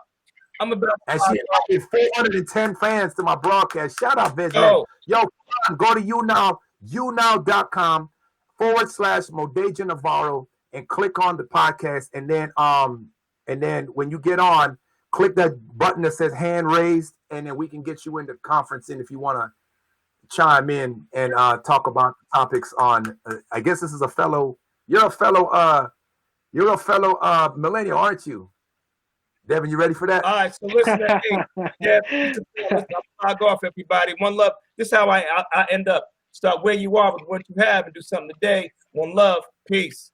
Peace. All right, peace, Lord Finesse, yo. That was Lord Finesse in the building, yo. You know what I'm saying? I always say that's my better half, but he get mad. That's my better half of the show. He ain't the better half. He's just the other half, but he's the better half. Lord Finesse. You understand? I got my man D Gat Dangler. You can't spell Dangler without the Angler. And New Fishing motherfucking people know what I'm talking about. Man, D Dangler, man, killed it. So for Lon Williams, you 25. Yeah, you the same age as my man. Get on here. Get on this YouNow. and conference in, bro. Let's see what you got to say. Just go ahead, younow.com/Modeja, MODEJA, Navarro, NAVARRO. Get in on here, and then we'll conference in you on here, and let's hear what the hell you got to say, man. I mean, you know, that's what this is all about. Shout out to everybody that's tuned in, man. All my people, man. Miss Barry Swirl, Veg Mex, my man Unc, Richard Crawwell, Chelsea Gutierrez, Blake Pendergrass, Daryl, Mr. D, Spiffy the God, Spiffy Walker was goody. All the people that have joined on, my Uncle Warren West that was on here briefly. Falon, you in here? All right, brother. Click that little hand raise, brother. I'm gonna fan you right now, fam. There we go. There we go. I just fanned you. Now click that where it says hand. It's right next to where it says audience. It's a thing that says hand raised. Click your hand and let's get you in on here. And let's holler at you, fam. What's goody? Yeah. So shout out to everybody tuned in, man. What is up, man? What is good? You know what I'm saying, man? I love this. This is why I do what I do. Most definitely, man. Oh, Max, you leaving? You just got here, girl. I thought you already walked the bus. This is my girl, Veg Max, out of Chicago. She walks her dogs and she be back. So that's what's up.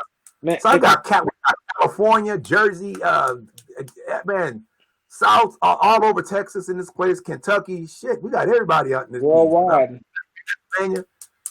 Yeah, bro. This is a very popular show. I don't know why, because I'm about to shut it down, yo, because I don't have enough followers, bro. You know, it's costing me money. It's costing me money to do this, man. I need more followers, man. So if people can get me to get more followers, more listeners, man.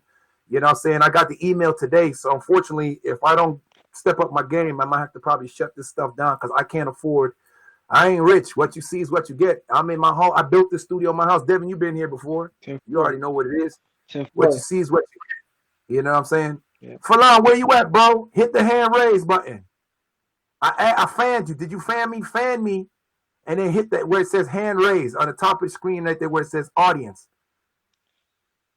Real quick, if you guys haven't had a chance to check me out on Facebook, look me up on the Changing the World Starts With You.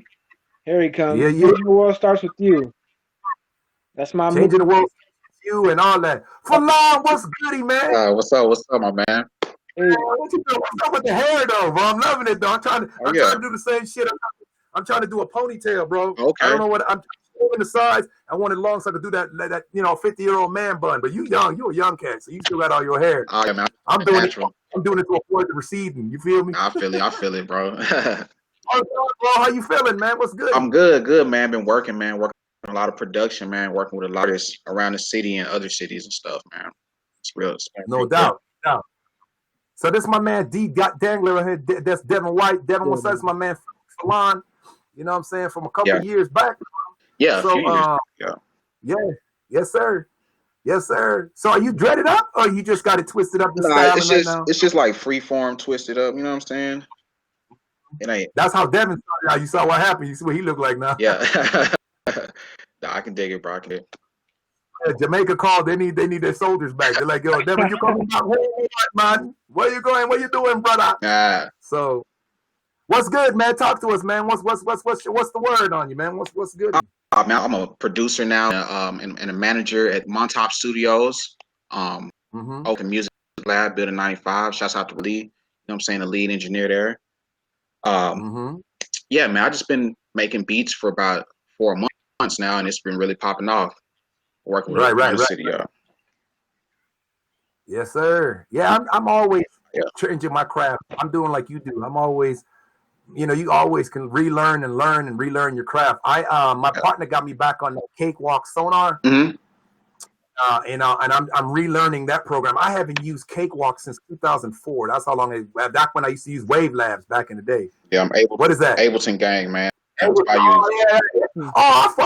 fucks with Ableton, man. I used to fuck with Ableton back in 2009, and then I let it go. I still got the program, but like I said, I started out with Acid, and I was so comfortable with Acid that I never really left it. And then I tried Pro Tools because it was all the rage back then, and then I just couldn't get into Pro Tools. It just wasn't as user friendly for me. It took a minute to kind of get the hang of it, and then it was too tedious. So then I went into fucking Ableton. And Ableton was live. I think that the instruments to create. I like Ableton creating beats and shit wise. Yeah, because that's why I use it. Instruments are much cleaner. Yeah, they're much more cleaner, more clear. It's a more crisp sound. But Sonar has that too if you know how to do it. Yeah. So anyway, so tell us, man. Go ahead. This you got the floor, and then you and D, goddamn, the two millennials, go at it, man. Let's talk about stuff. I mean, what is the subject, man? What's the subject? The shorter list is what are we not talking about? So we were talking about, well, Devin, why don't you holler? You had the last, this is a Devin show. I didn't end it. He came late, so I want him to finish his, so he still has the floor. So go ahead and enlighten Mr. Falan on what it was we were talking about based on your points of view. Like we said, we only talk about our points of view based on our own world and life experiences. We can't talk about yours, but you can. And you're more than welcome to disagree and share with us your points of view. Okay. All with love and respect. So go ahead, Devin. Tell him what we were talking about. Well, one thing I want to ask you is that this is the Three Brothers movement and stuff like that. Now it's back to Everybody Eats. But I was talking about because when I was growing up, I had the mindset of that we had to be black people to be successful. We had to be musicians or rappers. We had to be athletes or we had to be military. That's the only option that we had. Now, I'm gonna ask you, a young black male, what was your expectations growing up? Would you expected to do good in high school? Would you expected to just make A's and B's? What was it like growing up in your neck of the woods? So tell me about where you're from, the area and stuff like that. I'm from a small town in Mississippi called Clarksdale. I grew up mostly around women and stuff, so I was expected to go to school, make good grades and eventually go to college. I wasn't really taught what a lot of, maybe other races are taught, like to get a trade and stuff like that, or to get a skill, So yeah, it was, I was interested in music and drawing at an early age. So yeah, I just want to be a rapper or whatever, Yeah, I was kind of under that same thing too, But so let me ask you this: why do you think that is? I don't know, man. I think probably like remnants of slavery and the civil rights, man. Maybe our parents and stuff not knowing the right way to raise us and stuff. I mean, it's getting better, but it's gonna take a minute, bro. You know what I'm saying, for it to change. Yeah, of course. There's no wrong answers. I'm not gonna tell you that's wrong or anything. But I just want to know your down to earth feeling. Like sorry, my bad. If you could go back into that time and say, why did I want to do music? Why, did I think I had other options? Yeah. Was I good enough to do anything else? So because once it's always great to talk about a problem, right? Yeah. We can talk about racism. We can talk about all this stuff, but if we don't have a solution to that problem, might not even talk about it. It's like taking off a scab and putting a Band-Aid back on it. You know what I'm saying? So I guess what I'm saying is this: how do you, now that you're a musician, did you want to do anything else as a child besides musician? No, I just wanted to be a rapper, like as a musician. I mean, what else I want to do? What I want to do growing up. Yeah, I just want to do music all the time. Like I never thought about because I'm into fitness. I'm like a physical therapist. What's up, Mom? I'm like a physical therapist right now. I do passive stretching. And I'm taking my the thing for the personal training thing, the NASM. I'm going to be in personal training. So, I found my little niche and stuff, and I do beats on the side and stuff. I make a little bread with that, but and then I have another physical skill. I got you. Actual skill, yeah. That's crazy you say that because that's what you were talking about, Devin. That's exactly what I was talking about, and you see how I'm saying it because it's not just me. What's your name again, man? I forgot your name. I apologize. Braylon. But it's Braylon. Slim Almighty Beats. You know what I'm saying? It's my thing. Can I call you Slim? Yeah, of course, bro. Okay, all right. So Slim. So it's crazy that what you just said fall into what I had just said not even 5-10 minutes ago. I said that black kids are automatically thinking they have 3 options to get out.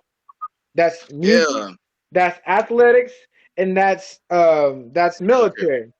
So you did the music route, and then you did the athletic route because now you said now I'm gonna be a stretch, a physical therapy that involves athletes. It's like I think. Go ahead. I feel like that's more like in the field of like wellness. I really never had any any want to like be an athlete or play basketball. None of that stuff. I mean, I work out and stuff, so Yeah. you know where that came from. But I did what you're saying though. Yeah. Mhm. Because they say and I was telling earlier, I said that's the things that they say about us, that we're strong, we're fast, we have all these good stereotypes about us and stuff like that, and it's like we're starting to believe that because that's what we are. But at the same time, with the positive stereotypes comes a negative, and that falls back on the thugs, the gangsters, the rappers, all this negative connotation that we get from being black and being associated with black people because we are black. It's giving us a upbringing and a downbringing, because when I say that, if you think in history, right, in the 1950s and 60s, white people weren't allowed to touch black people. They weren't allowed to operate on us. If it was, it was shunned pretty much, right? So what do we have to do to compromise? We had to have our own black doctors. We had to have our own black lawyers. We had to have our own. And this wasn't no PhD holding doctor. This is some guy that probably came from Africa down roots, and he started knowing medicines that mix and stuff like that and everything. And then because like if Yeah, you think about it, if you ever heard of the Black Wall Street, of course, yeah. so what we all had all that stuff. We had our own cities, our movie theaters, all that stuff. We've Oh had yeah. that. So from that time in history until now, where do we go from having all this stuff up here, right, to now only being to do three things? And that's what we Uh, have to find out. well, I mean, yeah, you gotta. It's up to us to like teach the children that you don't only have these 3 or 4 options. You know, you can do things. You don't have to be, you know, an entrepreneur. You can have a skill and make a living and take care of your family and stuff, man. Like that's really what it should all be about. And man, nepotism should not be frowned upon, man. If you want to hire somebody because they look like you, man, white people do it all the time. Mexican people do it all the time. You know, hire your family, hire your people in your community. Just put the Mhm. dollar, keep the dollar in your community as long as possible. Yeah. Mhm. Nipsey That's did what that. Talking about and Nipsey that earlier. that takes us back to what we spoke about earlier, where everybody's trying to salute Nipsey Hussle now that he's dead. But I call that clout chasing. A lot of people trying to ride off of his clout and try to bring a name to, and awareness to themselves in trying to act like they're showing support and love to Yeah, Nipsey Hussle. You want to show support and love to Nipsey Hussle, then finish his legacy. Finish what he started. Finish Dr. King's legacy. Finish facts. Bob Marley's legacy. Finish what they started.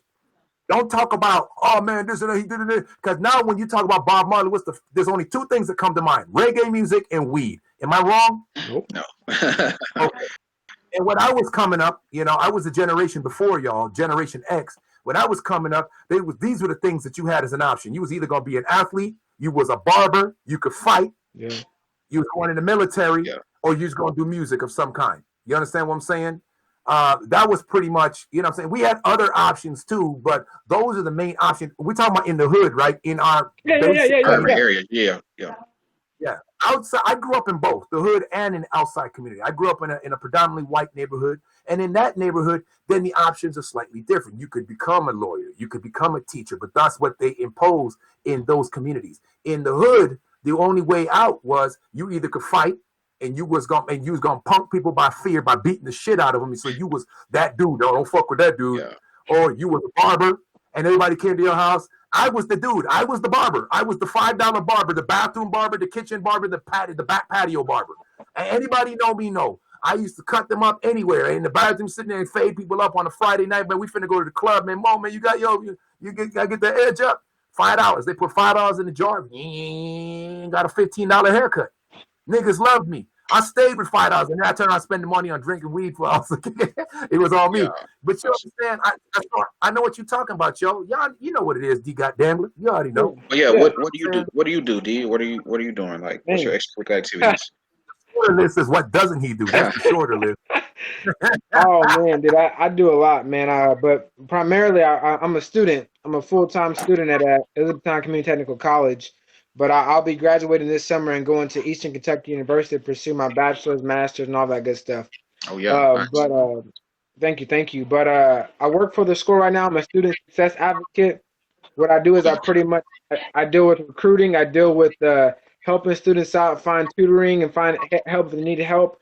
I'm pretty much their first aid kit on the campus and stuff. Okay. I also work for a nonprofit organization called Kentucky Bow Fishing for Heroes. We take vets out fishing, firefighters, EMS, first responders, cops, all that good stuff like that. And then last, yeah, last, well, two more. I'm the president of the East Tennessee Fishing Club on campus. My bad, Mo. I almost forgot. I got you, Mo. Hey, I was about to My say, bad, Mo. and found the world to see why you And founder. So the fishing club, and then I have my own Facebook page. Hopefully gonna make it a nonprofit organization pretty soon, called Changing the World Starts with You. With that, I want to be able to give educate kids through books, you know, and it's not just for children; it's for adults too. And what Changing the World Starts with You does is this right here, right? Luckily, we're all the same color, okay? So if we are all the same color, we kind of have the same bringing, kind of. If not, we had to experience a lot of the same stuff because yeah, we are all three different black men, but we probably can all say a story about being put up by the cops or feel like we're being discriminated. I feel like we've been against racists, but it's only because of the color of our skin that we have that connection. Other than that, I would never know him from your Mississippi. I'd never know Mo was from Pennsylvania. I'm from Texas. Yeah. I never would have known that. But the color of our skin brought us together. Okay, the same thing is the same thing that causes us to be apart. So if somebody is white, we may not have the same views as us. So the point of the Change the World Starts with You is to talk. Okay, even if you are black, right? Let's say you're a black liberal, okay? I'm a black conservative. That means you don't like guns. That means you rather have the government have all the power, etc. I'm totally opposite. I have all kind of guns in my room. I'm all for my conserving the money, you know, not letting people come across the border at will, etc. I'm different. Oh, yeah. Right? But the thing is, even if you're white liberal, black liberal, we have to talk. That's just stuff to divide us. If I feel that if I don't know about your life story because you don't tell me, if you're a white or Mexican, I can't assume. I'm thinking because you're white, you got it made easy. If I'm thinking because you're Mexican, you got it made easy. They may think because I'm black that I hate white people because of slavery. So we have to talk, and that's the whole principle of Changing the World Starts with You for the adults and the teenagers. The kids, I'm working on a book as of right now. I'm gonna publish my book before I die. Mark my words. And it's gonna be to educate kids about what they can be because, like I said, there's three generations right here, or me and you in the same generation, two generations right here. Yeah. We're millennials, most Generation X. But it's crazy because the same thing that I say is the same thing that Mo said. We got to be rappers, musicians, fighters, military. That's it. That's all that we're good at. We can't be a doctor. We can't be this. So my book is to highlight that whole ordeal. To say, listen, you can be anything that you want to be, regardless of the color of your skin. You know what I'm saying? Yes, sir. So that's what I do, man, in a nutshell. Okay. I'm gonna interject for just a second. First of all, I want to take the time to shout out everybody. For all those that are tuned in here. How many we got tuned in? How many got tuned in? Like, well, okay. So on Facebook, it goes by. So the numbers are weird. There's a lot of people tuned in on Facebook here, but if you only have 2 or 3 common friends as me, it'll only show that you have 2 or 3 people in the chat, but it's not. That's not true. It just only means that that's how many people we have in common as friends that are tuned in. But I've got over 20 people, I believe, maybe even more than that on Facebook. And then on Facebook, and then on YouNow, it says that I had about 6. I had about 10 or 12 people tuned in on here. Now it says that 5 is tuned in. So people are coming and going as we speak. But I just want to shout out. And then I got people on Instagram. You can't see them. Twitter, LinkedIn, Tumblr, and YouTube. You can't see those people that are watching there. It doesn't show me. I just see it on my monitors, all the places that I'm connected to, and the people that are viewing there. So shout out to everybody. I'm joined here with my man Devin White, aka D Gat Dangler. You can't spell Dangler without the angler in it. All you fishermen know that joke. I'm also on Phelan Williams. What's up? Welcome to the show. I want to take an opportunity to give you the opportunity to plug yourself to all the platforms that are viewing and watching this Everybody Eats Happy Hour. Kind of show people where they can find you and follow you. We've had Devin plug himself. Devin, I think you plugged all your plugs, right? Are you finished plugging yourself? I think I'm done. Take the plug out. So Phelan, how you pronounce it? Let's get your plugs in, and people can know where they can find you and follow you for some of your stuff. Go ahead. Yeah, man. Follow me on all social media platforms: Instagram, Twitter, YouTube, on SlimAlmightyBeats.com. Slim Almighty Beats at Slim Almighty Beats. No.com. SlimAlmightyBeats.com or at SlimAlmightyBeats.com. That's no, Phelan. no.com, but yeah. What is it? Slim Almighty Beats, Yeah, just period? yeah. Okay, so at Slim Almighty Beats. Sorry about that. On all platforms, that's Phelan Williams. That's Phalon Williams. Like, what's a popular Williams? Ricky Williams? We'll say Yeah, Ricky Williams. yeah. Ricky Williams. And he is a entrepreneur, a producer, a beat maker, probably a songwriter of sorts. Oh, yeah. And he's also into human therapy, health and fitness and wellness. He's into that. We also have Devin White, who's the founder of Changing the World Starts With You. He's also the founder of the ECTC Fishing Club and all the stuff that he's got going on. So shout out to these young gentlemen, millennials. So what are y'all's excuses? These guys out here trying to make a name for themselves doing the thug thizzle. So let's go ahead. So Devin, you finished. So have you finished your statement? I interjected just because we have to do that to shout everybody out. So do you want to continue? You have anything else you want to further say? And then Phelan, you could go ahead and kind of respond to Devin's whole take on your. Go ahead. Yeah. Go ahead, Phelan. Go ahead. Yes, son. Are you done, Devin?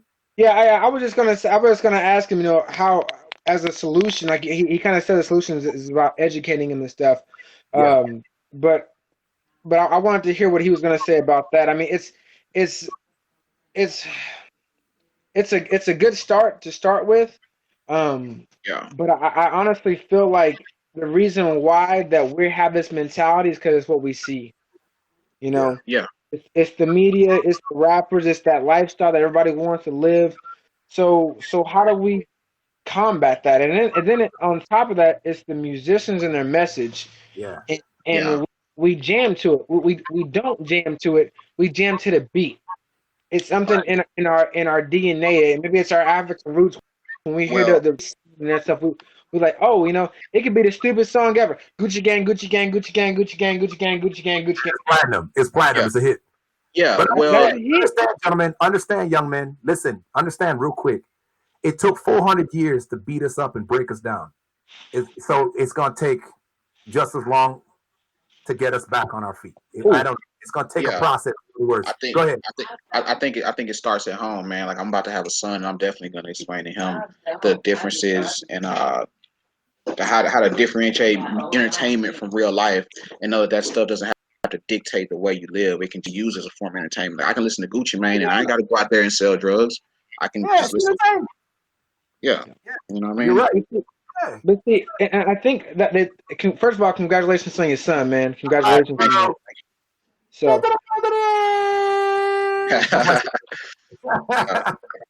but and that's a great thing, man.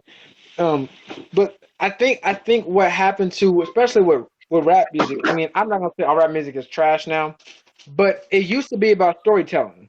And this goes back to the blues, to because that's all rapping was. What all rapping is blues music just flipped to another beat. You know what I'm saying? So back then it was about telling the truth. I remember a song that says, if you were black or if you were brown, get out of town. If you're a black, good luck, Jack, or something like that. But it rhymed and it caught people's attention. Nowadays, it was about telling a story back then. It was about the truth. You know what I'm saying? One of my favorite old time songs is it's Big L. Where's it go? You better listen with L. Street Struck by Big L. Yeah, and it talks about it talks about him. You know what I'm saying? Being that lifestyle, being a drug dealer, and then changing his ways. You know what I'm saying? But nowadays, when we listen to rap music, I guess we, like you said, reality and entertainment. We don't know how to turn that switch off. So if Gucci Mane tells me that I can flip a brick and sell it and make my money back, yeah, that is true that you can. But you also can get caught and go to jail for 20 years for drug paraphernalia. You know what I'm saying? But they don't keep none of the money. Hello, you know what I'm saying? So you gotta evaluate your hustle first and foremost. Listen, I think the drug dealers are one of the best businessmen ever because they can sell their drug to anybody, knowing that it's illegal, knowing they're getting against the all odds of what they're doing. But if they had that talkative mentality, hey man, I got this dime over here. If you want, I get it to you for a good deal. It ain't no regular crap. It's good stuff. What if we put that person that's in that crappy environment in a sales position at a dealership? Well, yeah, a lot of young people nowadays they want instant gratification and stuff. So Yes. they could put that same drive towards a legal business, but 90% of businesses fail within the first year, so they don't get that instant gratification. They lose drive and stuff. That's why I say like entrepreneurship isn't for everybody because the system cannot even it can't even survive like that. It's just unreal. It's just unrealistic, right? So you get a skill and you provide something, you provide a service. So everybody can provide a service. Not everybody can own their own business, though. You know what I mean? Like, Yeah. not even every drug dealer. You know what I'm saying? Like, and then also making the consequences of that lifestyle known. You know what I mean? A lot of people just don't even know like what these penalties carries. I've been to prison before. I didn't know what the penalties were. You know what I'm saying? For what I was doing, I knew what I was doing was illegal, but I didn't know. I was gonna get 5 years for that. You know what I'm saying? Phase 10. That's None of that. that's that's another topic, man. I'm gonna talk about. Man, make sure you tune in next week for Devin Deal. I don't want to talk about it too Yeah. much right now, but tune in next week, man. Did you hear the last one I did about education? I did not know. I just Oh my first time man, watching. dude. Yeah, hey, whenever we get off here, man, see if we can fast forward it again, man. It's fire, man. I'm telling you, it's. Yeah. I know Mo probably head exploded in that whole deal. You can find the playback on Tumblr. You can find the playback on Tumblr. I Okay. believe Modeja Navarro. YouTube under Modeja Navarro. And Instagram. I think on my IG. If it's not live now on because IG and Facebook are connected, so it may be live now on IG. And then when I don't know what the playback is, but I know you can play it back on Facebook too. So just go back and just do the watch party or whatever. You can play. You'll see it where you can plug in my. Yeah. So So, there's a lot of places you can check that out. So Sim, that's what I'm going to school for, man. I'm going to school because I want to learn about the law. I'm going to school of criminal justice right now. I've already got my associate pretty much done. Then I'll be transferring to EKU to get my bachelor's in it. It's not the fact that I want to have a career in criminal justice, but I want to be able to educate people about it. And my end goal is to become a president of a college one day and being a student, because we don't know about the law. We have these amendments that are here to us to protect us and do all this other stuff. We don't know. Do you know any of your amendments? Man, like a few, dog. I ain't gonna even stunt to you. I mean, that's no, but it's okay. Be honest with me. Just name what you know. Of course, freedom of speech, right to bear arms, right to gather or whatever, the right to a fair, speedy trial and stuff. freedom of the press. Huh? Yeah, freedom The of right. press. The free. What the plead the fifth. Yeah, plead the fifth, not to testify against yourself. Not to speak. Yeah. Yeah. Not to Uh, include. Yeah. There's a lot of that. So there's a lot of amendments out there, right? But the main ones I like to focus on is the Bill of Rights, your Bill of Rights. yeah. He said the Second Amendment, right? The arms one. Yeah, yeah. But if we don't know how to interpret those things, they mean nothing to us. It's like giving a whole bunch of illiterate people some books and it's like, hey, here you go, read. You know what I'm saying? If you don't understand them, it's no point of having them. Right? Guess what that means? You're still in the slave mentality. Oh yeah. Right? If I say that you have your freedom of speech, but I tell you to shut up and I'm a cop, oh, I guess I gotta. What's the difference between that and holding a whip against you? Facts. You know Nothing. what I'm saying? So we have to that's why I love criminal justice, man. I'm telling you, because I get goosebumps thinking about it, just talking about it, because there's so much that we need to learn. Yeah, we were taught all these rights as a child. You took history, didn't you? Mm-hmm. Yeah, to graduate high school. Yeah, you did, of course. We learned about the amendments, learned about the Constitution, learned about some slavery, we learned it at such a young age, and we never learn it again. It doesn't really matter. Yeah. Right? It goes away. Now, what you do remember is English and math, right? That's it. Because that's the only ones that are pounded in your head that you have to go through so many times. You learn about your Bill of Rights, you learn about the Constitution, but you don't learn how to use them, Yeah. how to protect yourself, right? I got quick example. I got pulled over by the cops, right? And I've been in school for a little while, so I kind of know how to use my amendments, just a little bit, okay? Mm. Now, for each amendment, there's a blind area, there's a gray area, right? You got freedom of speech. You can go around saying, or what that means to some people is that I got freedom. I can go around saying fuck, bitch, hoe, nigga, trick, ass, bitch, all that shit, right? Mhm. You can't do that. If it's offensive to somebody, you technically can't say it. Technically. Yeah. Technically. Or let's say fire is a fire. It's not a fire. You prank somebody, you can get in trouble for that, right? You had a right to bear arms. Dude, I wish I can show you how many guns I have in my room right now, right? Yeah. Right? But I can't carry that gun into a police station.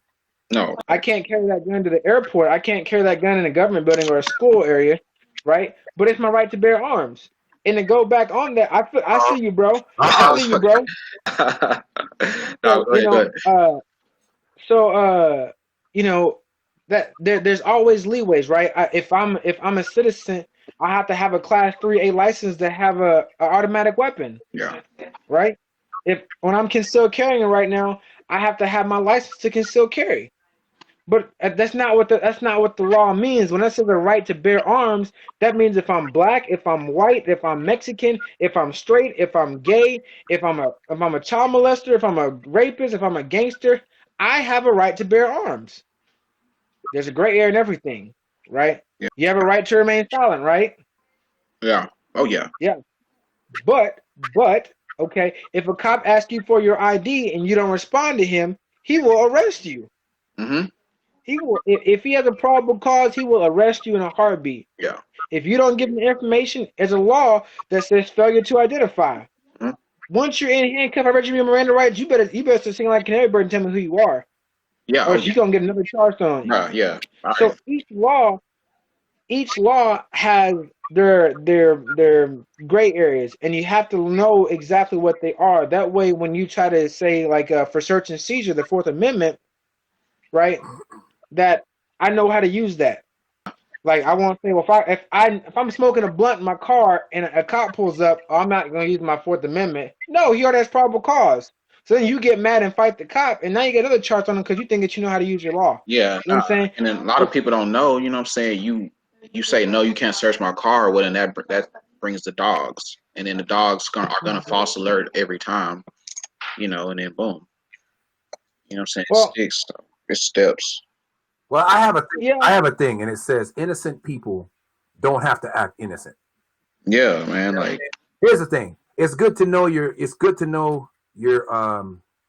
know what I'm saying, your amendment rights and whatnot. But You hey know? guys, man, I'm at my mom's house right now. I haven't visited with her in like about 3 weeks. I'm gonna holler at her. Hey, we're gonna continue this convo though, bro. For real. It was Next cool week, speaking man. with y'all. Tim, All right, man. you take care, bro. All right, you too, man. Thanks for coming in. Ladies and Good gentlemen. chatting with y'all.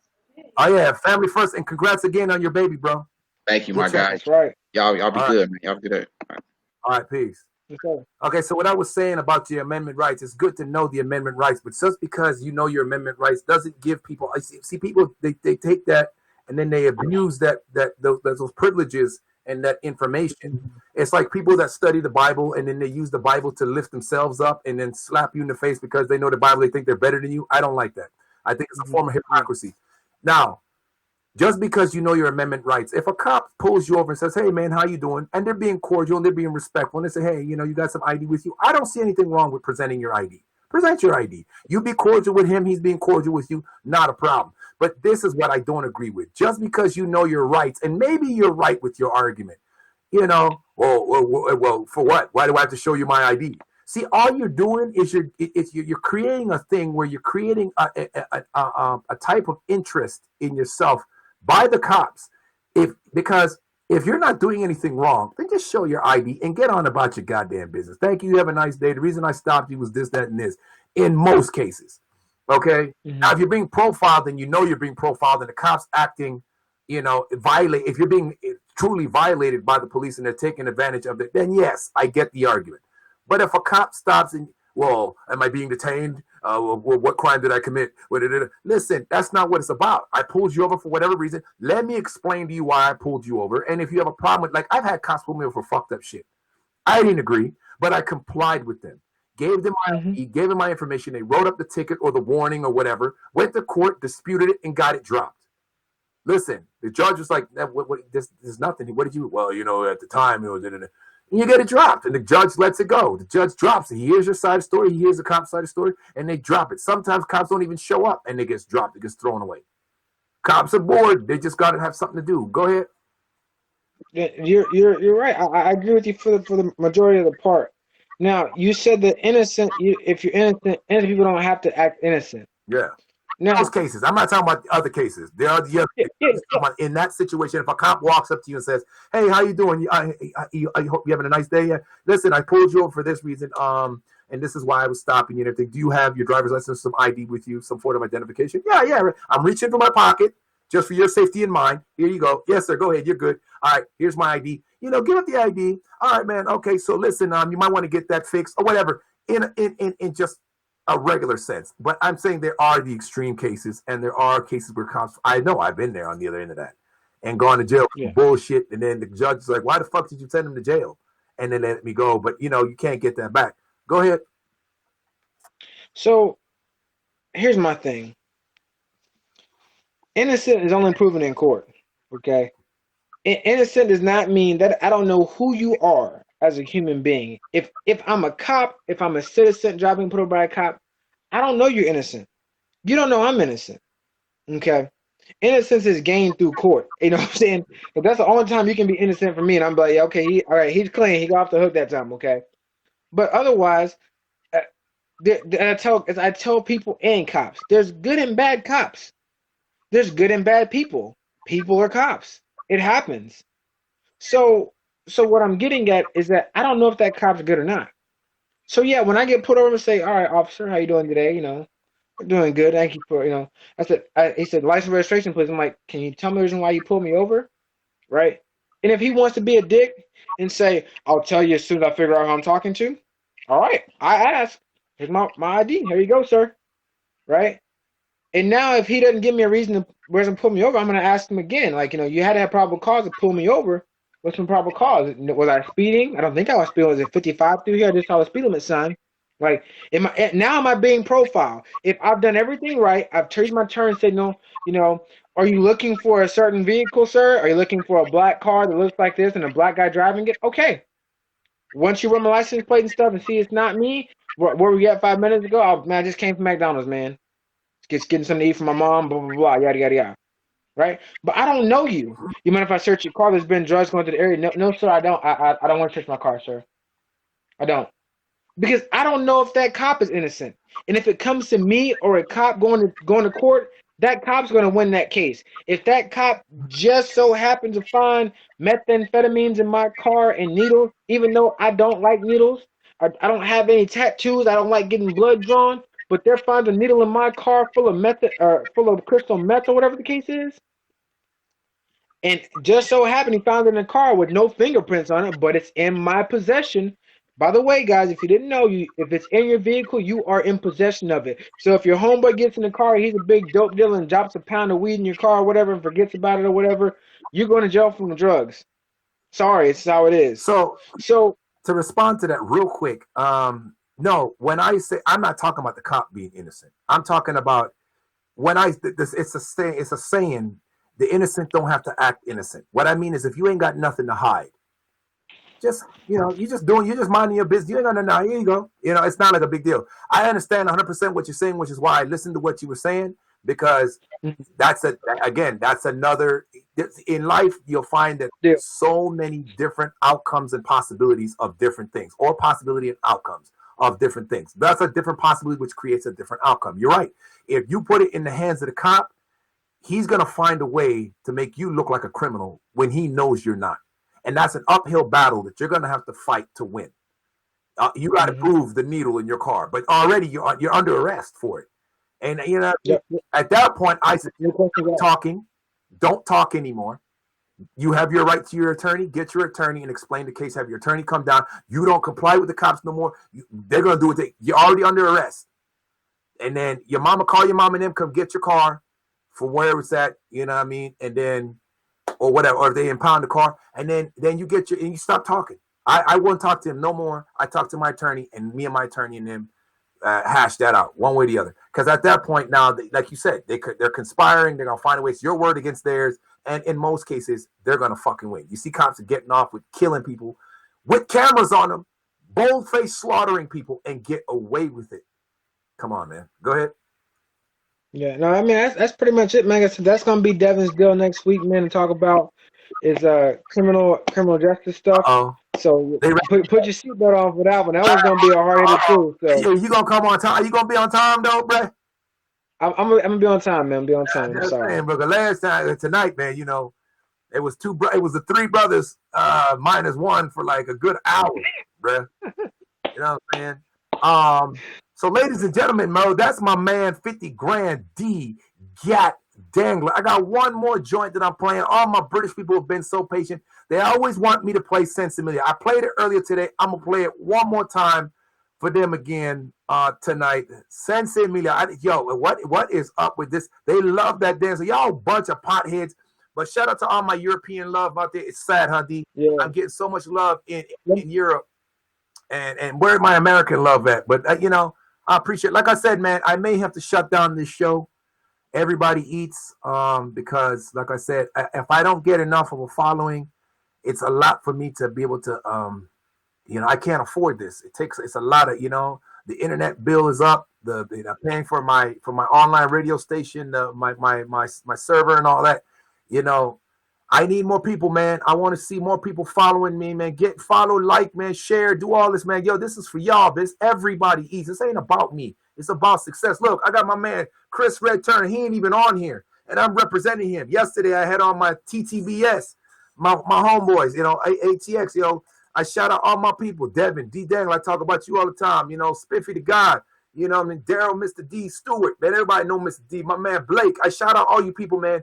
Get more people to tune in here and get involved, man. Get your voices heard. Let's chop it up, man. How many of y'all? I haven't seen how many of y'all how many years, man. Let's talk. Talk to me, man. We all friends, right? If we all friends, talk to me. Let's talk to each other, man. This is the platform I've opened up for all of us to eat. Let's eat and talk about whatever. We don't have to agree, but disagreeing don't always got to be a bad thing. It's only when you make it a fight that it's a bad thing. Hello. Okay. You said. Yeah. You got closing. Well, man, you got closing statement. Yeah, you better play the last song real quick. Yeah. That's cool. I'm gonna give my shout out one more time, and I'm gonna go ahead and get off and let you do your thing, man. Yes, sir. So, first of all, man, shout out to everybody that tuned in, man. Thank you guys. I hope you guys enjoyed the show. My man over there, Modation Navarro, Cruise and Rum Sounds, Honest Thinking Shirts. Appreciate the love, man. For those, I do apologize for being a little late, but I had to finish with a bang and make up for it. So, yeah. I'll be on time next week. Man, check me out. And all my fishermen, y'all know my name. Go ahead and say it, Mo. I like when Mo says it. D.E. Dangler. Can't spell Dangler without the angler in it. Yeah, you fishermen know what I'm talking about. So for all my fishermen and women, or if you like the outdoors, like to support a good cause, man, check out my Facebook page. I'm the founder of this one. It's called ECTC Fishing Club. Okay. Again, it's ECTC Fishing Club, okay, on Facebook. So check that out. We do a lot for the community, a lot for the animals, a lot for our college, our students and stuff. Check us out. The second thing I need you guys to do is like me on Changing the World Starts With You. Changing the world starts with you. I would tell you all the first letter acronyms, but it's a tongue twister, so we ain't gonna do it yet. Even for me. By the way, Mo, will be our 10-year anniversary coming up, man. We started this in 2010, so the countdown is now until we hit our 10-year anniversary mark, man. That is crazy. We started this thing 10 years ago, man. That's mind-boggling, man. It's crazy. Deep. So anyway, man, like I was saying, you guys check us out. Change the World Starts With You. ECTC Fishing Club. Add me on Facebook. My name is Devin White. D Got Dangler. D Smooth 41 on Instagram. Man, follow us, man. We're here. You know what I'm saying? And like most page, man, share this. This is the educational that we need. We need to talk about things, man. We've been going for too long keeping our mouth closed. It's time to get it off our chest and put it on our T-shirts, if you know what I'm saying, Mo. Mm-hmm. So, man, I appreciate you guys. I'm about to go. But, man, I'm going to leave y'all with this, okay? This is my saying, all right? I said life is what you make it. So make it something to live for or die for. Uh-oh. What? On that note, the cue. I'm going to send Devin off with the cue, man, the jingle. Here we go. Yo. And I say I love you. What the? Did we just get hated on? Hold on. Uh-oh. That's funny. It means us. Hold on, wait a minute. They trying to shut me down. Haters. They're trying to shut me down. Hang on.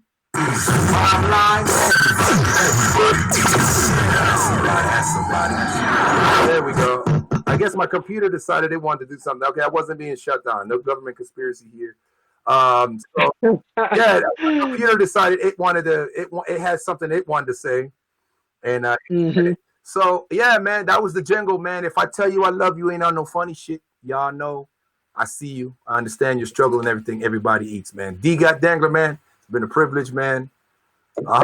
Film, you know what I'm saying? 100 always, bro. And to my England people, shout out to I keep saying England, but my European people, England and Europe and all that.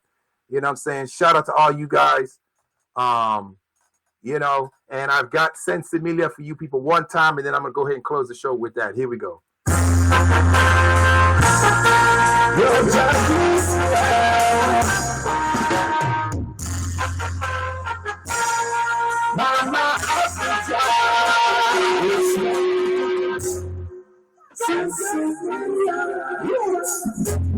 We're smoking marijuana. We're smoking Sensimilia. We're smoking marijuana. We're smoking marijuana. We're smoking Sensimilia. We're smoking marijuana. There must be a reason. Cause you know that Jaja go back and you do this and you want to come to until the money comes. Don't chemicalize it's a prescription for I did die and you move on everything that's me my child.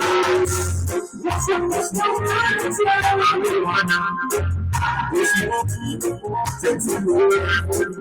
We're smoking marijuana. We're smoking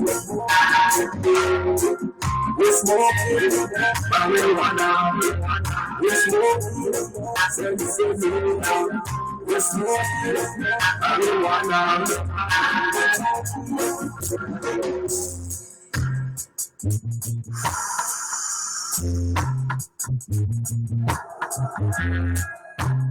Tequila the righteousness, me a deal with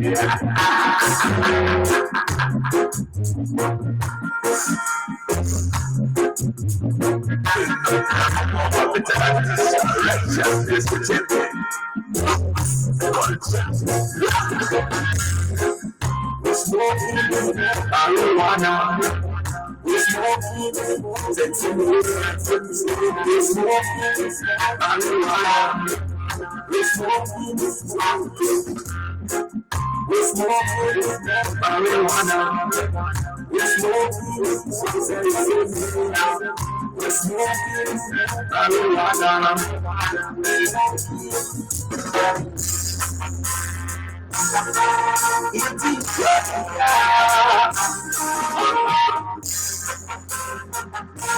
Mama Africa.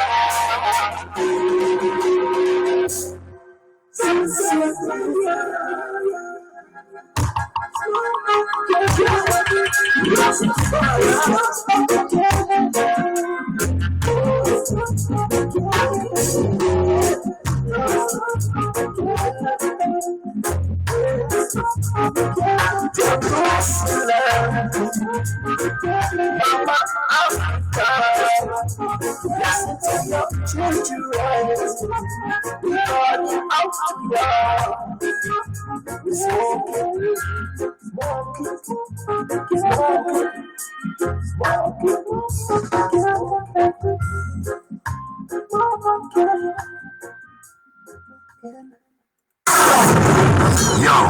Yo, when I say I love you, it ain't no funny, no funny shit. It means I see you. Bottom line,